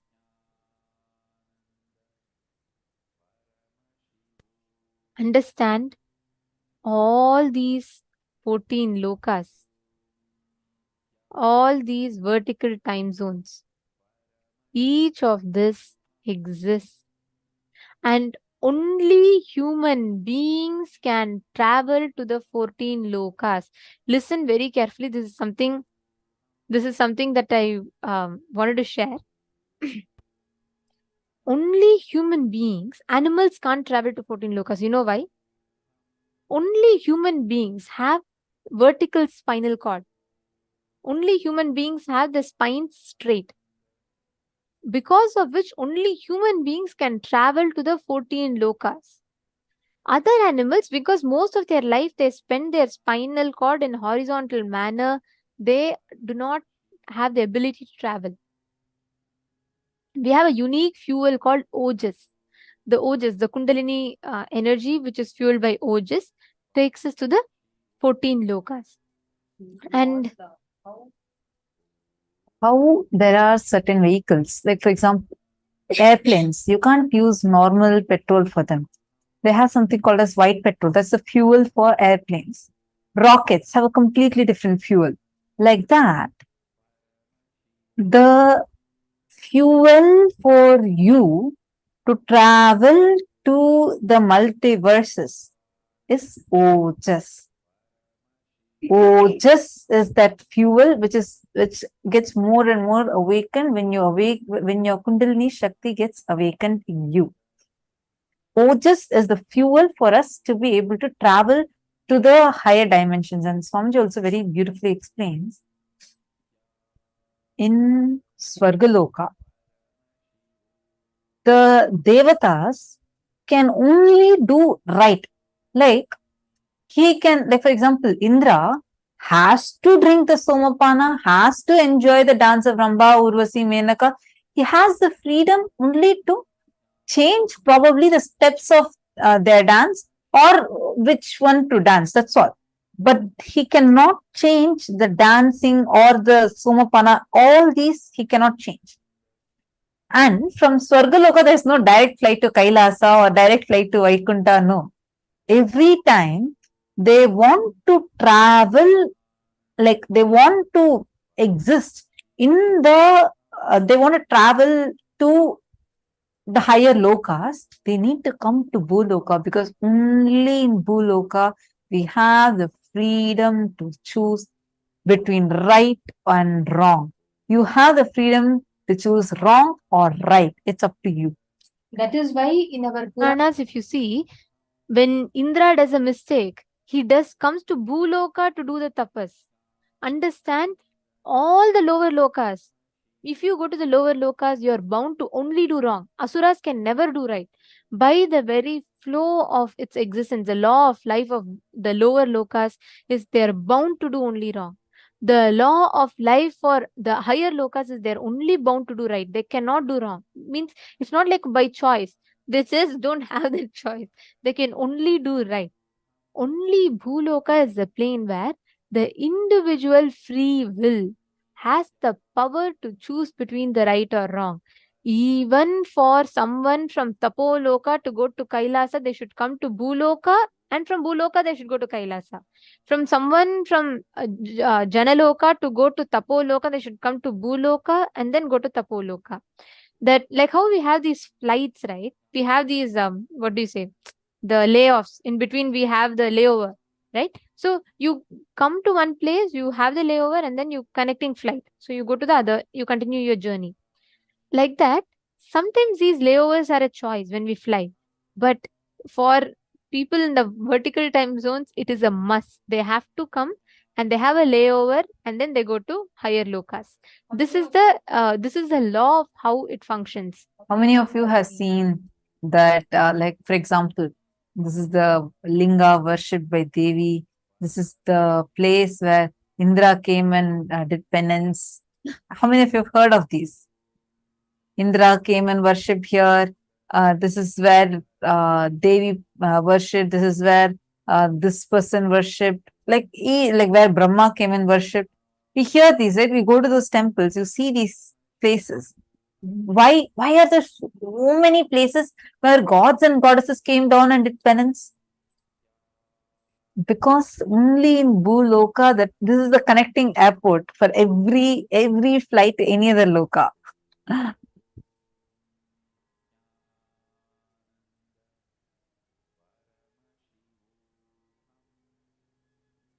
Rahul Kanaya, I would say even this question is coming from a very our limited understanding of these stories and the way things happen. There is a certain flow. See, for example, why he did what he did. There are certain thought currents that are frozen. He does not have the choice. See, based on what are we saying, something is right and something is wrong. It's based on our understanding. For example, we will also say, oh, then how is it right? We are saying Sargaloka, always Devatas can only choose right. Then how is it right that he's enjoying with all the Apsaras there? That is the right understand. Every loka has a certain flow of existence, which is called as Sanatana Dharma. In World Peace Day, Swamiji revealed this. Every loka, every element, every being has certain flow of existence as Paramashiva wants, as Paramashiva intended them to be when he created them. That is called as the Sanatana Dharma for that loka, which is very different from what it is for Bhuloka, which is very different. In Bhuloka itself, it's very different. For example, in Ramayana, there's a reference where it says Rama had killed Vali, and when Sugriva was away, Vali was having Sugriva's wife. And then when Sugriva came back, then he took his wife back. If you look at it from the logic of human beings, the dharma for human beings, it's wrong. But as per the Vanara dharma, the Sanatana dharma, which is given for Vanaras, it is right. It is not wrong for a Rakshasa which is Ravana, to kidnap and marry Sita. It's not wrong according to the Rakshasa dharma, the code of conduct which is there for the Rakshasas. They can marry someone only whom they win in a battle, which is not the same for Manushya dharma. It's completely different. I know what we are discussing right now, these are all not anything people can understand with binary logic. It requires a lot more listening and a lot more depth and understanding. Like, unless we already are initiated by Swamiji and have the multidimensional thinking awakened in us, it's very difficult to cognize this. The Sanatana Dharma for human beings, for Vanaras, for Rakshasas, everything, even within Bhuloka, it's different. So, the understanding of what is right, what is wrong is very different.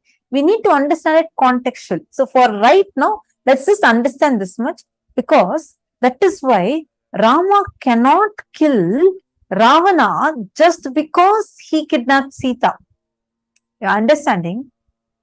This very, very, very, very different. Aya has also posted, very true, Ma. These questions are what people asked me when I was talking about Hinduism. I didn't have answer. No problem. I really appreciate your sincere participation. I also do see that you're clicking. See, when I was explaining, you were clicking with it. So I do know that being initiated by Swamiji, you are already having the multidimensional thinking awaken, which is why you're able to grasp all these, the understanding. So I was just telling, so we understand that we need to answer it contextually. So if you just study the story and look at it from the context that Devatas can only decide what is right, you'll be able to get the answer for it based on the context that is there in the story. Question. Ma Nithyananda Jnana Yogini is asking, Ma, which is the biggest universe in the cosmos? It is Maharloka. Maharloka is the largest universe. And where do the 9 planets exist? In what lokas? Navagrahas are energies. Navagrahas are not the 9 lokas you see in Bhuloka. It's not that, Mercury, Venus, Earth, Mars, Jupiter is all 9 lokas. No. The Navagrahas are the 9 energies, the cosmic forms. Each of them have their designated places of existence. They exist in Swargaloka, some exist in Kailasa. Each of them have their designated places of existence. So the 9 planets exist in their respective this thing as energies. Their energies, like what do we say? Like for example, in planet Earth, one of you had asked about the Buddhist place. Right, I forget the name. Yes, Ma Xiangmi Xi had asked also something similar. She said, if I held Rudraksha, can I in my afterlife choose to go to the Buddhist Shukhavati apart from Kailasa? Listen very carefully, Ma. Xiangmi Xi and Ma Jnana Yogini. Similar answers for both. In in the Bhuloka, planet Earth, certain places are portals to parallel universes, like shortcuts. For example, Swamiji says Shangri-La is true. Shangri-La exists. Shangri-La is one of the portals to parallel universes. Kailasa, we all Hindus go to a place called Kailasa, right? We all like Mount Kailash, correct? So, Mount Kailash is a physical place that exists, but Mount Kailash is not where Paramashiva lives. Mount Kailash is a portal to the parallel universe. Like, for example, if you go to Mount Kailasa and if Paramashiva chooses to allow you, that portal opens up to the Mahakailasa, where you can straight go to Paramashiva and see the Kailasa, have the darshan of Kailasa.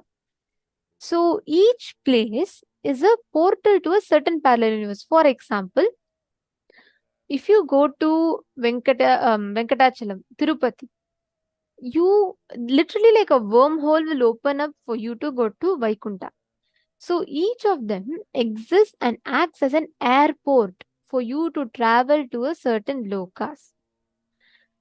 Shangri-La exists, Tapovan exists. Each of them are only a portal to the parallel universes. So the place Sukhavati is the portal to the parallel universes. So you can go, you don't even need to wait for afterlife. If you're intense in this life to connect and experience oneness with the cosmos, you can go experience that place and it will open up only to the people who are ready to travel. Like even now, thousands of pilgrims go to Amarnath, Kedarnath, thousands of people go to places like Kailash, Mount Kailash. But not everyone have the physical darshan of Paramashiva. Only those who are mature enough, who qualify for that, for them Paramashiva will open up that plains. Okay, and then go ahead. Sorry, Akash Geronimus has asked, how many miles is 1 yojana? Approximately equal to 8 miles. It's 8 miles is the approximate value. Okay, I think a lot of questions. I think a lot of questions have come. We are trying to do our best to answer them as much as possible. Ma Isk also has asked a question: where we start when we assume human body? Are we ascending from lower lokas to higher lokas? What does determine to be able to ascend? Is there a guru in every loka? And how they got the higher lokas? By being in this loka before, or just manifested in that particular higher loka. Okay, so there are many questions. First, we'll take a few minutes. We are going to project a table, seeing which first you'll understand the thought currents that you need to have. This will also answer, I see one of the Chinese male participants, the name is in Chinese. You're asking what can we do with the knowledge of these lokas and how to make it stronger. This table, this particular table we're showing you right now, will help you a lot in this. Take a few minutes and note down this table. This will show you each loka, what is a thought current and who lives in those lokas.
Here you all can see clearly each loka, what are the existence, what is the inner space you need to have for you to exist in each of these lokas.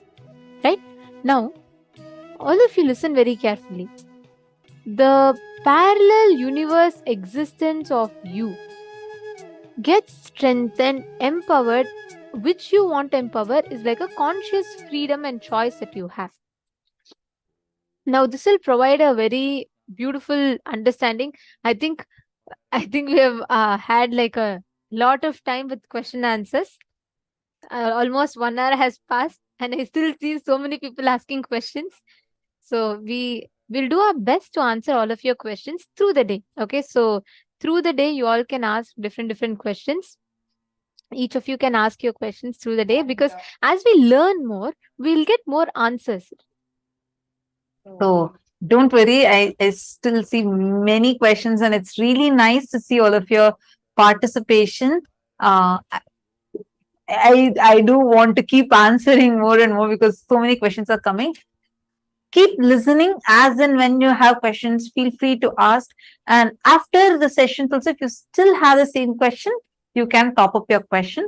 Now we are going to enter into the next session, where Swamiji is going to be describing about who is Bhagavān Sadashiva Murti, the darshan of whom we are going to have today. Swamiji is going to be describing about Sadashiva Murti and the Panchakrityas, meaning when we say God, we only understand it as generator, operator, destroyer. But God is not, in Sanatana Hindu Dharma, God is not G-O-D. He is G-O-D-D-E-L, Godel. Generator, operator, destroyer, the one who puts you into delusion, pulls you out of delusion and liberates you. So this in detail, beautifully, Swamiji is going to be explained to us now. And I have one request. I see many of you have asked some important questions. So I request you all, do not feel bad that your questions are not answered.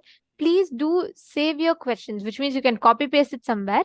And we request you all to top it up. The next time, again, we are having the question and answers after the next session, when we're addressing regarding the parallel universes, etc. You can post your questions. So Ma Vimala and Ma Azita Marak, all of you, please do post your question once again at the time where we'll be addressing the question and answers. Please don't feel like your questions are missed. You all can post it once more. We will definitely take all of your questions and we will have the answers. And if you're enjoying, do not forget to invite your family members to join now. Take a few minutes, because everything we are learning is a preparation for today's darshan. The revelation Swamiji is going to give. So please do not miss out. Make sure you're inviting them right now. Let them come and join, and let them start listening, and surely they'll enjoy. So don't worry, get them, and let's now enter into the next session, where Swamiji is going to be revealing to us on who is Bhagavān Sadashiva Murti.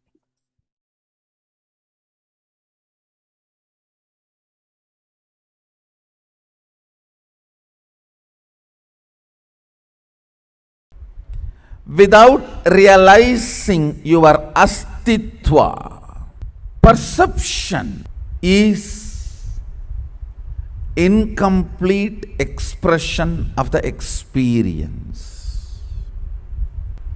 More you start seeing beyond perception, more of the existential physics is understood by you. Understand? The physics of perceived is energy cannot be created or destroyed. Physics of the physics is energy can be created, manifested, transformed, interchanged, maintained, destroyed, withdrawn. Creation is different, generation is different. For generation, you need some raw material. For creation, you don't need. Srishti, Icha Matra Srishti. Without even having Sangalpa or Icha as the source material. Manifestation. with or without or no reason. It can be generated, created, manifested in any quantity and quality, maintained, sustained, interchanged, transformed, transferred, played with, hidden, stored, covered, withdrawn, destroyed, can be made to disappear without even the trace that it existed.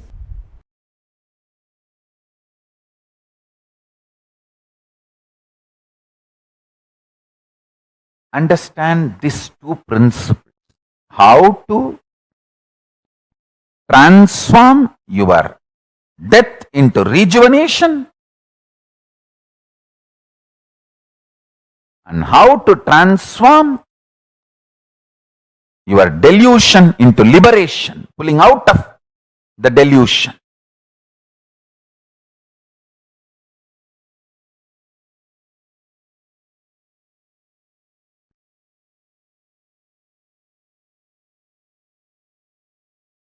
The fear of death is an unusual, abnormal, irrational fear of personally dying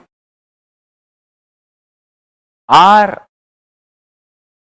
somebody who is part of you, they dying.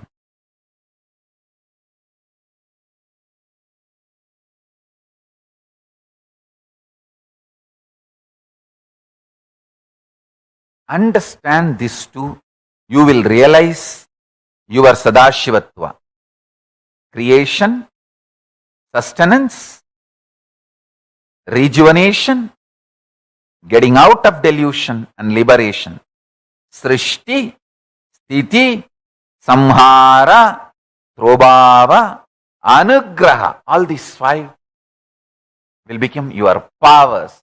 You will manifest Sadashivatva. You will manifest these 5 dimensions, 5 phases, PHASES of you, your existence.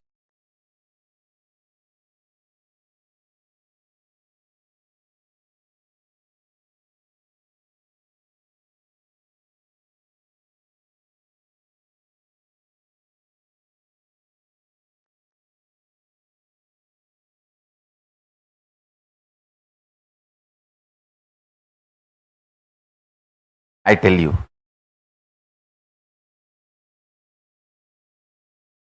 when you get out of delusion, which you created, see, when you create, oh, this is difficult, this is bad, this is wrong, I can't, and made small mole into mountain and destroyed your life energy flow, but you decide, no, work is not bad. Being workaholic is not bad. It's not wrong. Nobody is exploiting me. I am stretching myself and becoming alive, active. By working, nobody died. Only by lying, everyone fell into depression and died. Destroyed themselves. By being active and overactive, nobody died. Only by over-lying, people fell into depression and destroyed their life. When you realize and go on declaring, hey, I'm working, it is good, it is life positive, and get out of that laziness even once, you will gain so much confidence to declare the highest realities of you and stand up to it.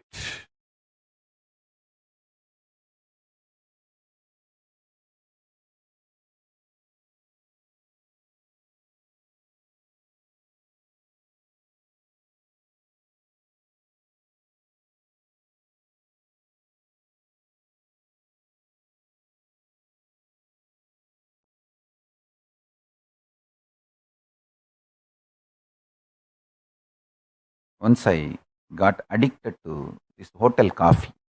In Tiruvannamala, there is a hotel, Udupi Hotel. My guru, Raghupati Yogi, used to take me every day, morning, and give me that coffee and take me for the yoga. I got addicted. And morning when I get up and come with my guru, first thing I'll say, get me coffee, I'll tell. After a few days, I myself understood I am becoming addicted. Then I asked him that how to get out of this. He said, just go and tell 3 people that I hate coffee, I don't want to drink coffee anymore. To my mother, to his wife, my guru's Raghupati Yogi's wife, and Udupi Hotel owner. All 3. Only these 3 will give coffee for me. He told me, go and tell all these 3 people that you hate coffee and you don't like coffee, you don't want coffee, it's bad. I did it. I saw all 3 stopped giving me. In 2-3 days, I even forgot coffee. Listen, really this happened. When I started declaring, telling, first time when I told my mother I hate coffee, I don't like coffee, neither she believed nor I believed. But second time when I went and told my guru's wife, she thought maybe I am a little cranky and my mood is not good. Or her husband would have told me to do this because she knows all the trick. Even if you are a great enlightened Siddha, your wife knows all your tricks. You are not beyond your wife. Your wife is the bigger Siddha, bigger person than all your enlightenment. And she knows all his tricks, all his techniques, all his methods. So she thought maybe he only told him to do this. That time when I went and declared to that hotel owner, Udupi Hotel owner, I also started believing and he also started believing. I tell you, that's all.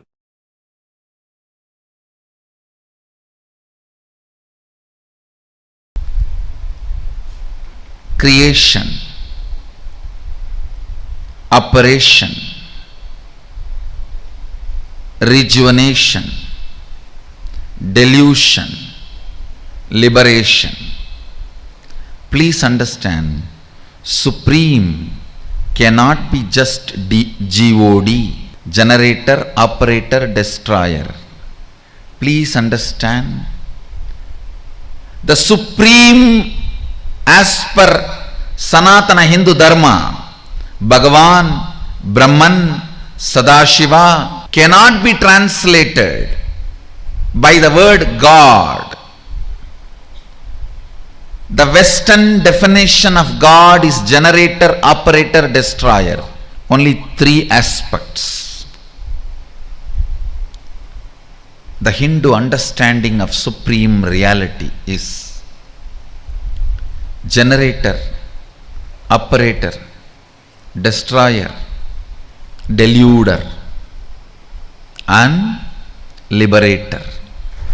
The major 2 aspects of life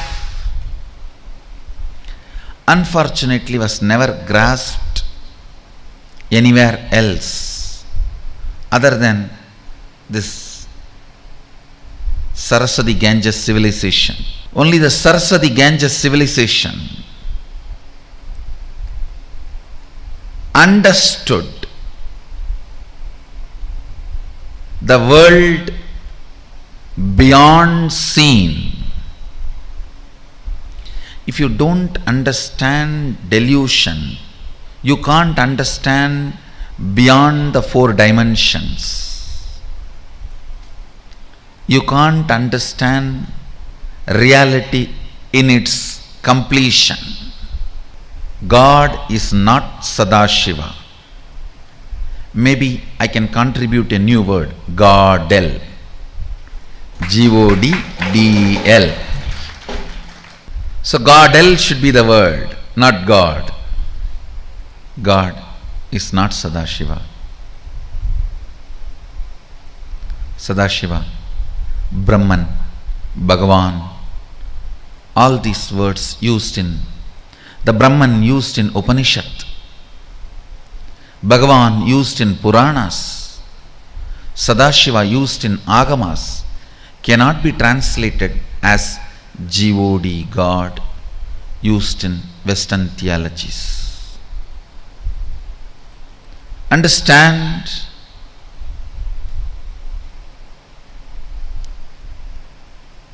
These 5 aspects of Sadashiva in the manifest form is called Ishvara, unmanifest form is Avyakta. Even this 5 is only the manifest form of Godel, Sadashiva.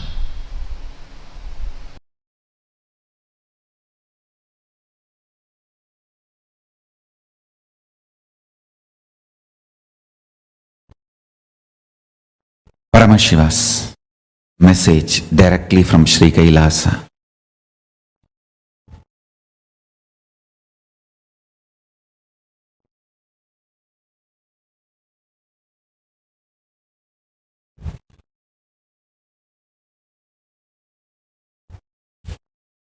Existence of Ishwaratva is nothing but the decision to own up the principle of creation, principle of sustenance, principle of rejuvenation, principle of delusion, principle of liberation in your existence. Understand? If you own up what you created, you sustained, you destroyed or rejuvenated, or you put yourself in delusion or freed from delusion, or from which you are liberated or liberating, want liberation. If you own up these 5 principles of your life, you become Ishvara for you. If you own up these 5 principles for a group of people, you become Kulapati to them, Ishvara to them. If you own up for a large number of people, you become Mandaleshwara. If you own up the same 5 principles for a Mahamandala, you become Mahamandaleshwara. If you own up these 5 principles for the whole universe, you become Ishvara of Brahmanda. That's all. Principle of existence of Ishvara.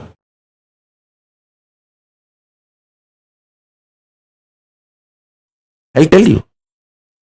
In the cosmic level, Paramashiva has 5 of his dimensions: creation, sustenance, rejuvenation, destruction and rejuvenation, putting in and pulling out of delusion, and liberation.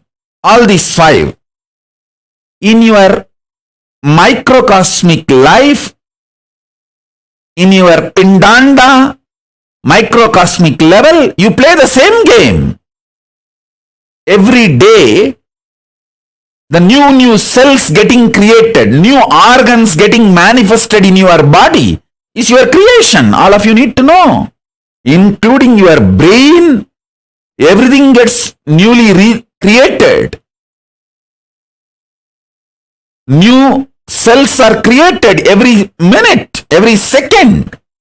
This is your creation. In microcosmic level, in macrocosmic level, the planets which manifest planets are getting created. In microcosmic level, the cells are created.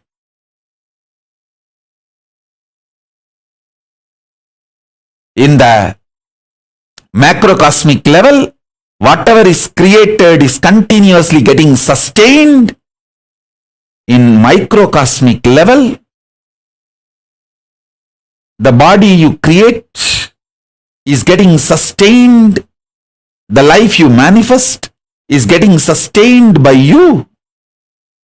You continuously breathing, inhaling and exhaling, keeping you alive is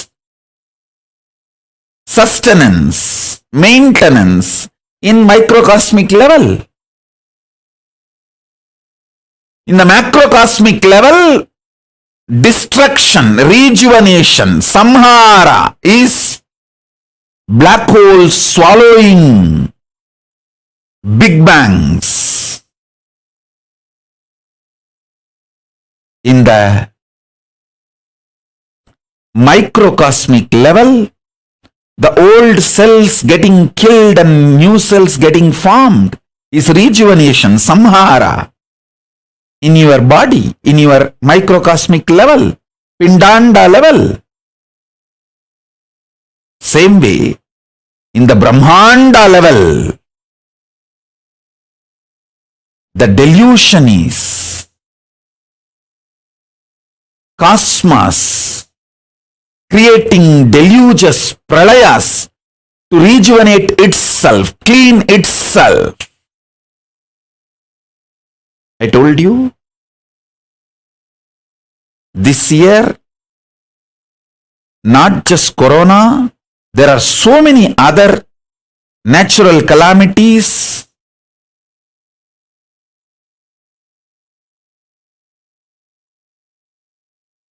To clean the collective negativity will happen. This deluge, pralaya, will clean up a lot of collective negativity.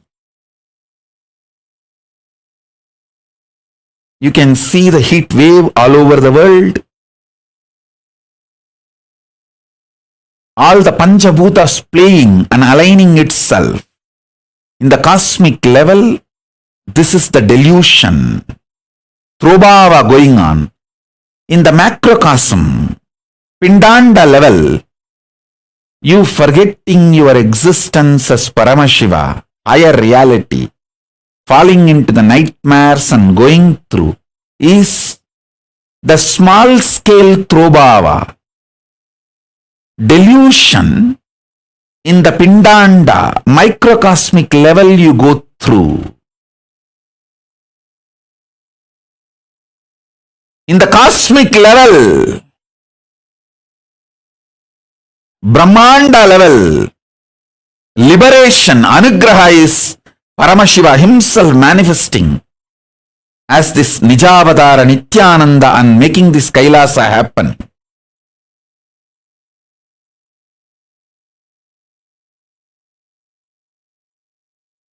And guiding all the beings in microcosmic level, pindanda level, you receiving these powerful cognitions and liberating yourself from all this deluge by holding on to the Guru's feet is the liberation happening in you. Understand, whatever is happening in Brahmanda, macrocosm, is happening in your pindanda, microcosm.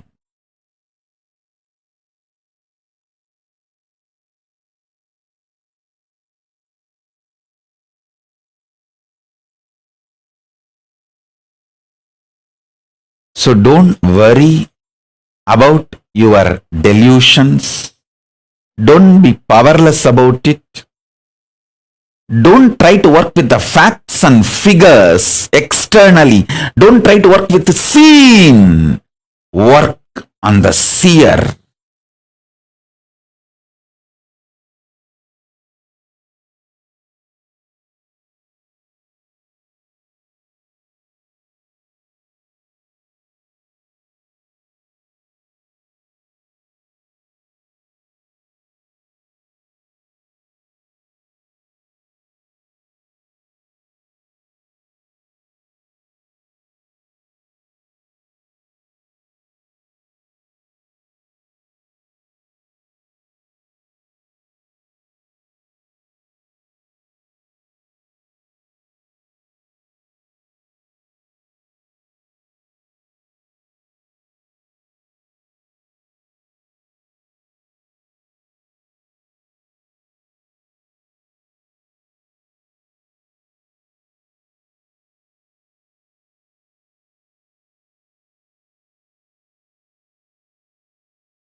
Nithyanandam.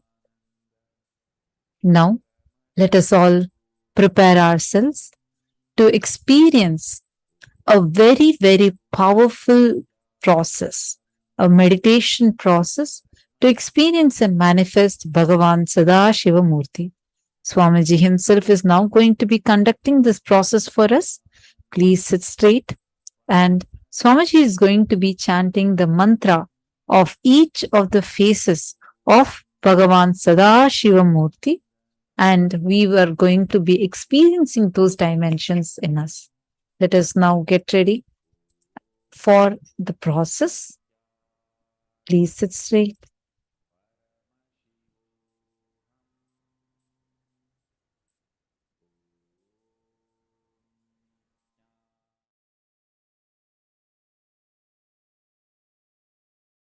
Just listen to this powerful cognition.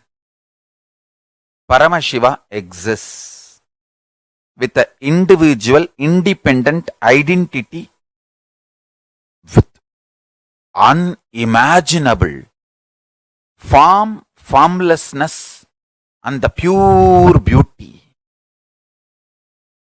He manifests as Mahasadashiva and Sadashiva and Tatpurusha, Ishana, Agora, Satyojata, Vamadeva Murtis. In that forms also he manifests.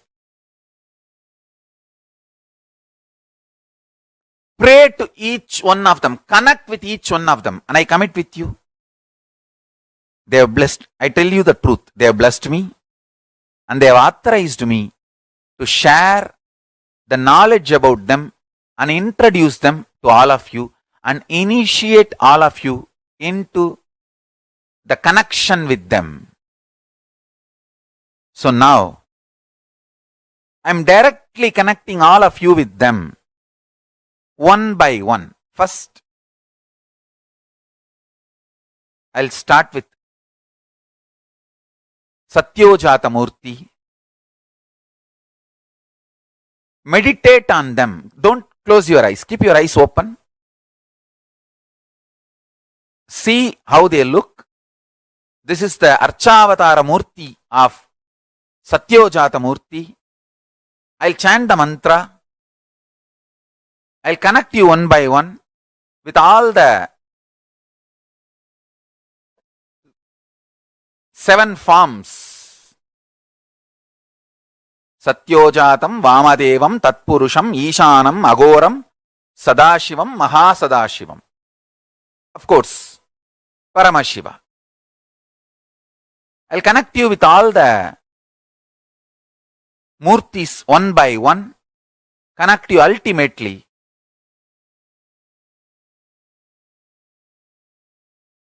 with Paramashiva. I really want you to have intense connection. Satyojatam prabhatyami satyojataya vai namo namaha.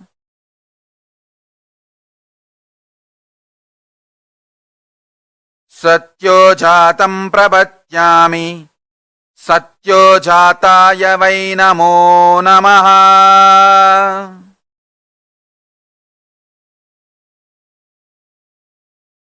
Bhave bhave nati bhave bhavasvamam bhavudbhavaya namaha. Satyojatam prabhatyami satyojataya vai namo namaha. Bhave bhave nati bhave bhavasvamam bhavudbhavaya namaha.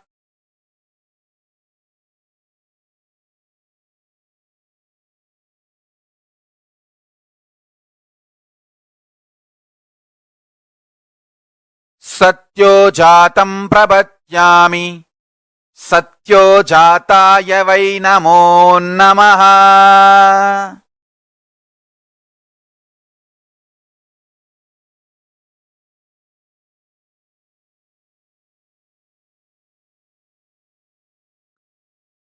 सत्यो जातं प्रपद्यामि सत्यो जाताय वै नमो नमः भवे भवेनाति भवे भवस्व मां भवोद्भवाय नमः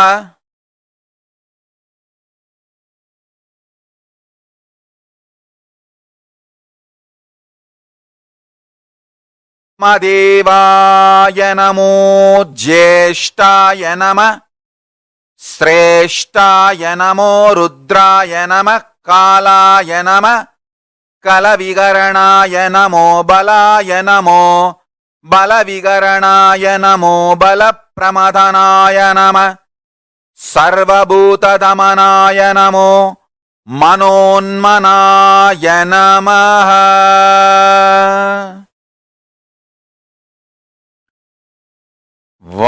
वामदेवाय नमो ज्येष्ठाय नमः श्रेष्ठाय नमः रुद्राय नमः कालाय नमः कलविकरणाय नमो बलविकरणाय नमो बलाय नमो बलप्रमथनाय नमो सर्वभूतदमनाय नमो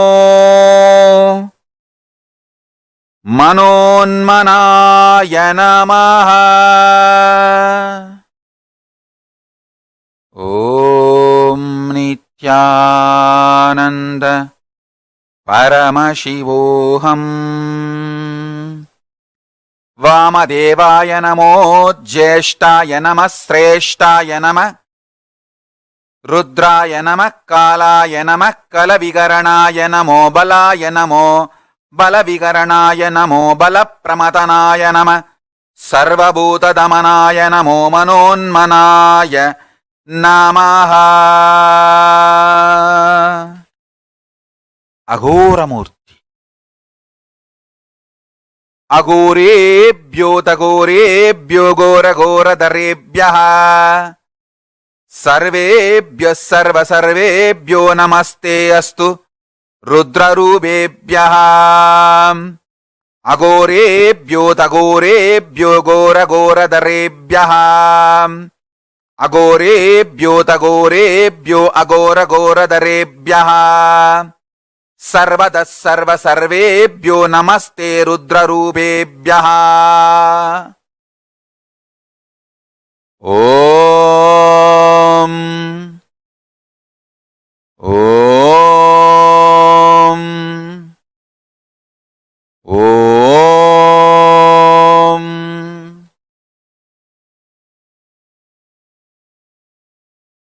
अघोरेभ्यो तघोरेभ्यो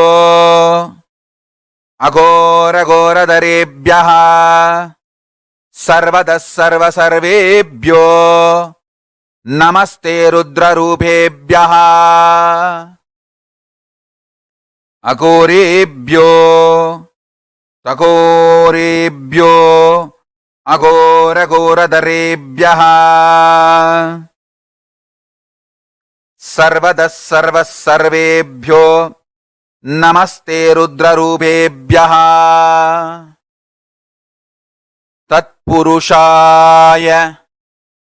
तत्पुरुषाय विद्महे महादेवाय धीमहि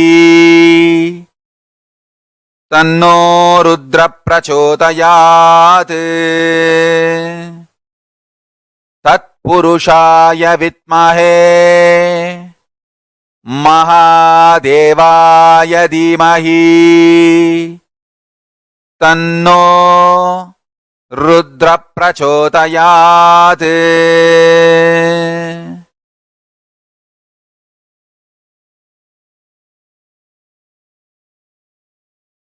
तत्पुरुषाय विद्महे महादेवाय धीमहि तन्नो रुद्र प्रचोदयात् பூஜை வேண்டும் என்னாலும் அது மறைவேதம் சொன்ன சொல்லாகும். மதுரையிலே இன்று மன்னவனாய் கையிலை மலை தலைவன் நின்றான்.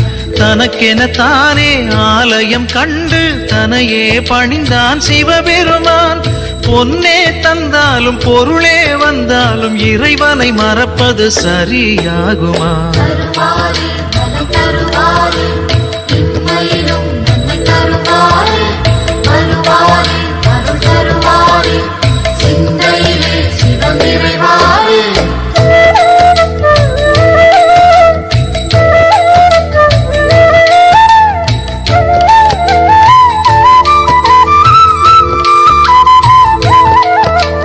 நடுவூரில் நின்ற ஒரு தெய்வம், அது நலம் வாழ வைக்கும் சிவரூபம். இம்மையிலும் நன்மை தரும் தெய்வம், அது தென் மதுரை நின்ற குல தெய்வம். சிவமயமே என் அருகினிலே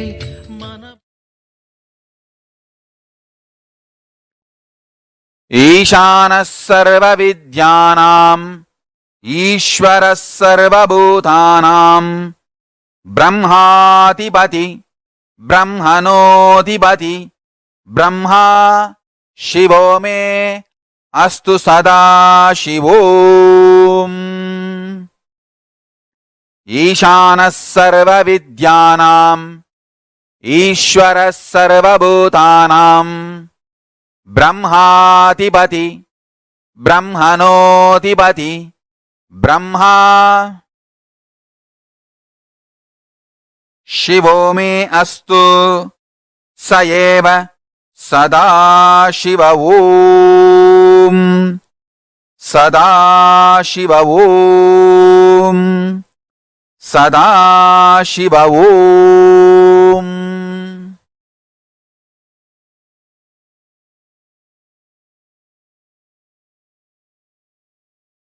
Now connect with Sadashiva. सत्यो जातं प्रपद्यामि सत्यो जाताय वै नमो नमः। भवे भवे नाति भवे भवस्व मां भवोद्भवाय नमः।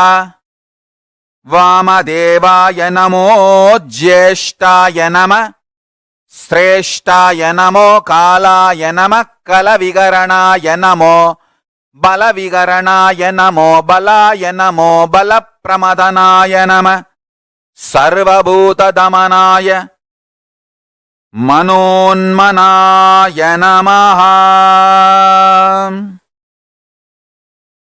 वामदेवाय नमो ज्येष्ठाय नमः श्रेष्ठाय नमो रुद्राय नमः कालाय नमः कलविकरणाय नमो बलविकरणाय नमो बलाय नमो बलप्रमदनाय नमः सर्वभूतदमनाय नमो मनोन्मनाय नमः।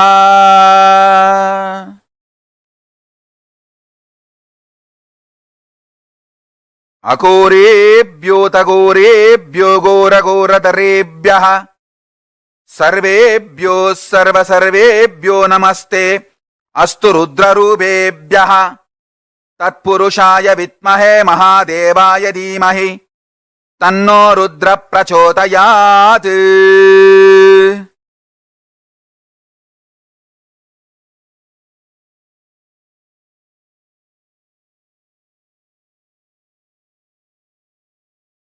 तत्पुरुषाय विद्महे महादेवाय धीमहि तन्नो रुद्र प्रचोदयात्।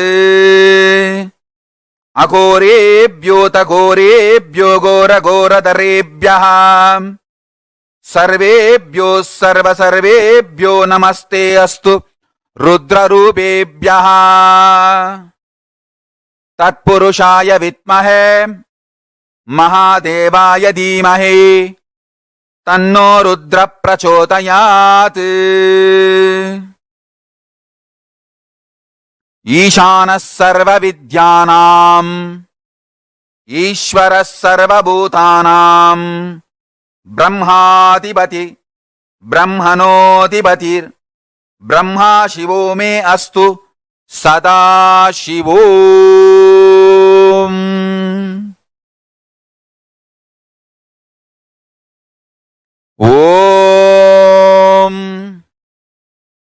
Om. Om. Om. Connect with Paramashiva, Maha Sadashiva. Om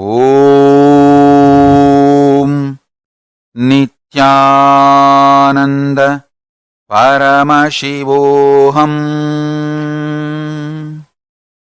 Om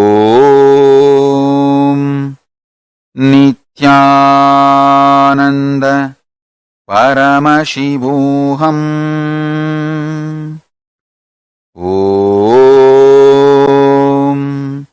Nithyananda Paramashivoham.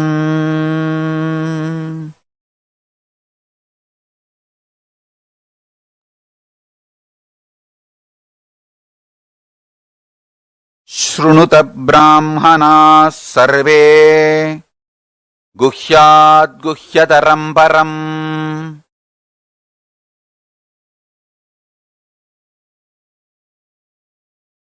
अस्ति मेरोर उदक्बाघे महाकैलास पर्वतः सांबस्य सगुणस्यायं सबक्तस्येन्तु मौलिनः संवासे योजनानाञ्च 20 कोटि प्रायतः दौहद्यमेतद्विगुणम् असय ज्ञेयं द्विजोत्तमः नवरत्नमयं तस्य मध्ये शिखरमुत्तमम् तत्रालयं महेशस्य नानारत्नविचित्रितम् प्रकारकोपुराट्टाल वलबीभिर्विराजितम् तदा सिंहासने तत्र महान् शम्भुः सदाशिवः प्रबुल्लः कमलोल्लास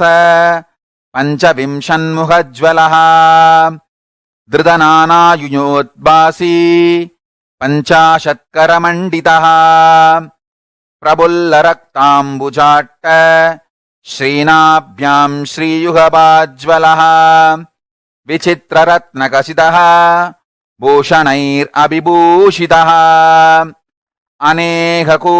अनेककोटिसूर्याभः परमानन्दविग्रहः अप्राक्तकृततनुः श्रीमान् लक्ष्यलक्षणवर्जितः यतो वाचो निवर्तन्ते अप्राप्य मनसा सह गङ्गाश्रयजटाचूट चन्द्ररेखाविभूषितः भस्मोद्धूलितसर्वाङ्ग व्यालयज्ञोपवीतवान् कपालमालाधारी च व्याक्रचर्माम्बरावृतः प्रतिवक्त्रं त्रिनयनः भक्तसर्वार्थसिद्धितः प्रसार्य दक्षिणं पादं कुञ्जयित्वेदरं पदम् अभयं चक्रचूले च डङ्गबाणौकतां भजे कट्कतोमरशक्तिश्च परशुप्रासपञ्चपान् हलाङ्कुशाक्षमालाश्च शुरिकां ध्वजदण्डकौ वज्रकुण्डासितं श्राश्च ग्रहञ्च पिण्डिपालकम् 25 तथा no दक्षिणैश्चुभैः वरसावौ मृगं शङ्खं केडपाशव परश्वतान्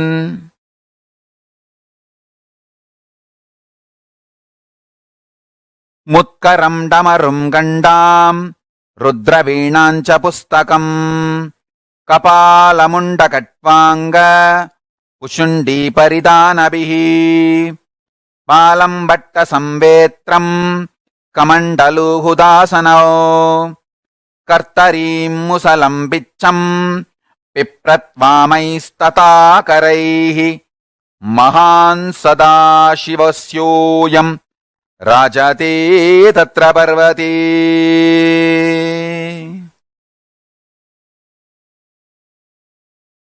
Om Nithyananda Paramashivoham.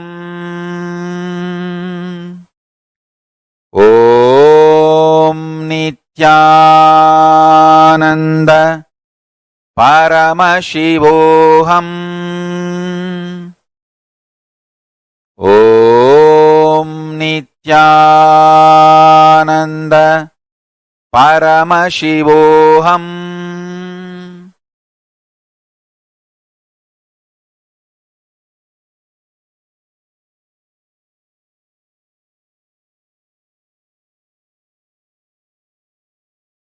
Om Nithyananda Paramashivoham. Om Nithyananda Paramashivoham.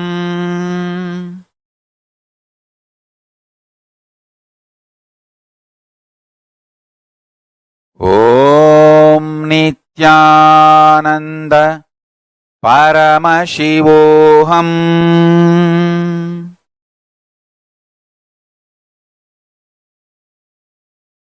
Om Nithyananda Paramashivoham.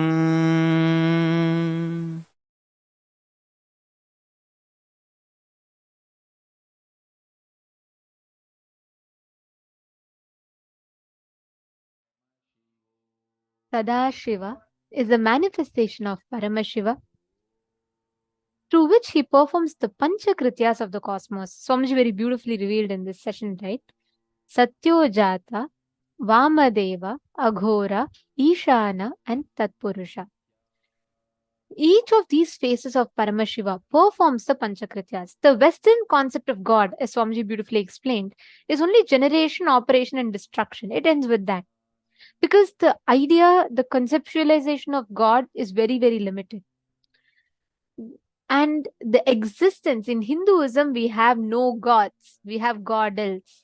Because godel, where the Srishti, Sthiti, Samhara, Throbhava, and Anugraha, all the five happens together. Are you all catching it?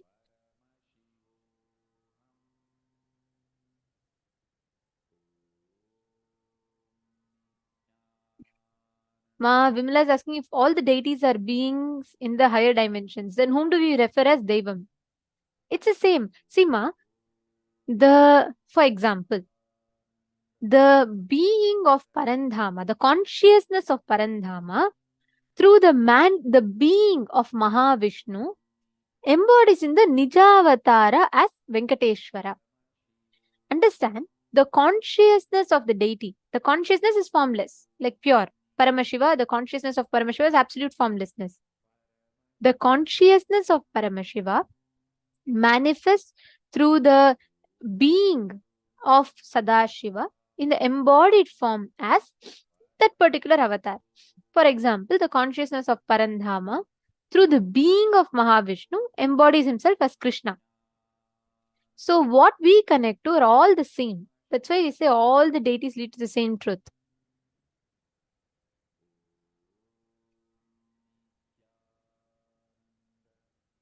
Okay. And understand, Sadashiva Murti is that form of Paramashiva through which he performs the Panchakrityas of the cosmos. The Srishti, Sthiti, Samhara, Throbhava, and Anugraha. All the five, the Panchakrityas put together, we experience the reality in front of us. Today, all of us are going to be having a very, very, very powerful initiation. Today, we all learned about parallel universe. We all learned about Sadashiva Murti. Please listen very carefully. Today, there's an exclusive, powerful process where you're going to be traveling to the parallel universe of Pitruloka and you will be meeting your ancestors. Any one of you looking to meet your ancestors, all of you, please bring the photo of your ancestors, anyone who's not in the body. Today we have along with this very special session with Swamiji, we have a very special initiation where you all will be meeting with your ancestors. So you can bring their photos.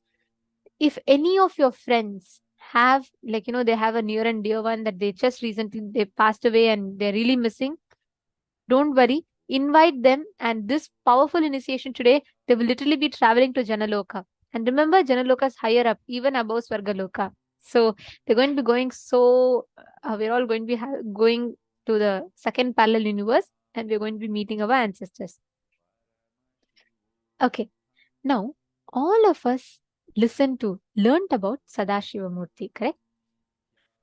If you just cognize how you do the Srishti, Sthiti, Samhara, Throbhava, and Anugraha, you will understand the Sadashiva manifesting in you. Now, there's a very beautiful power we are all going to be manifesting. It's called the power of synesthesia. Understand, what does synesthesia mean?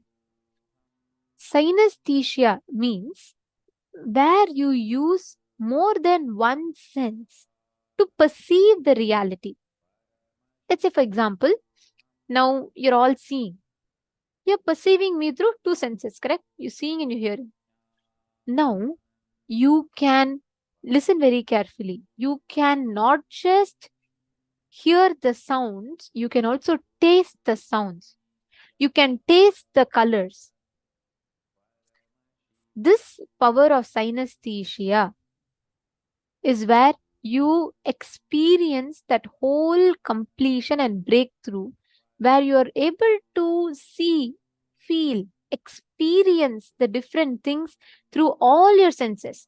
For example, let's say I'm going to show you all what you're all going to be doing now is I'll be showing you all picture of some random different things. Like I'll zoom in one particular thing and I'll be showing you all. Okay, let's say for example, I zoom in the picture of a sugar cube, and I'm going to show you all that. What you will be doing is you're going to be perceiving it not just by seeing, but consciously deciding and perceiving it by your will of seeing, hearing, smelling, tasting, all the five senses. Understanding? If you're all understanding, could you all put yes in the chat? Please put yes in the chat if you all understood.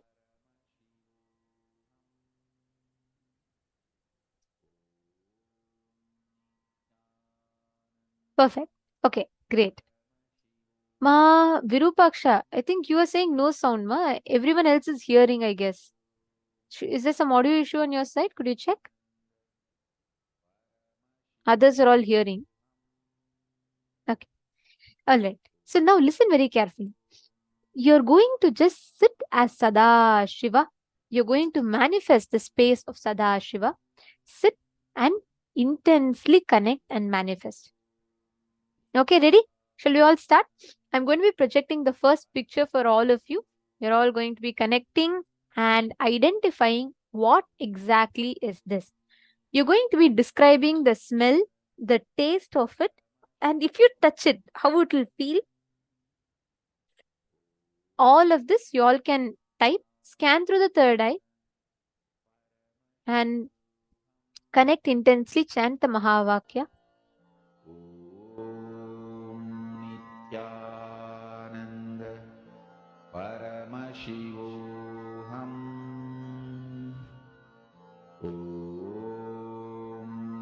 Nithyananda Paramashivoham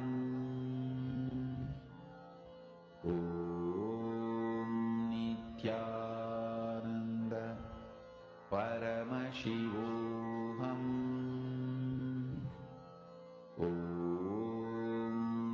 Nithyananda Paramashivoham Nithyananda Paramashivoham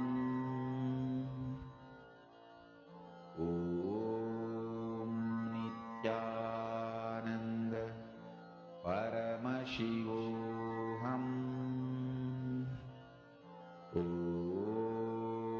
Nithyananda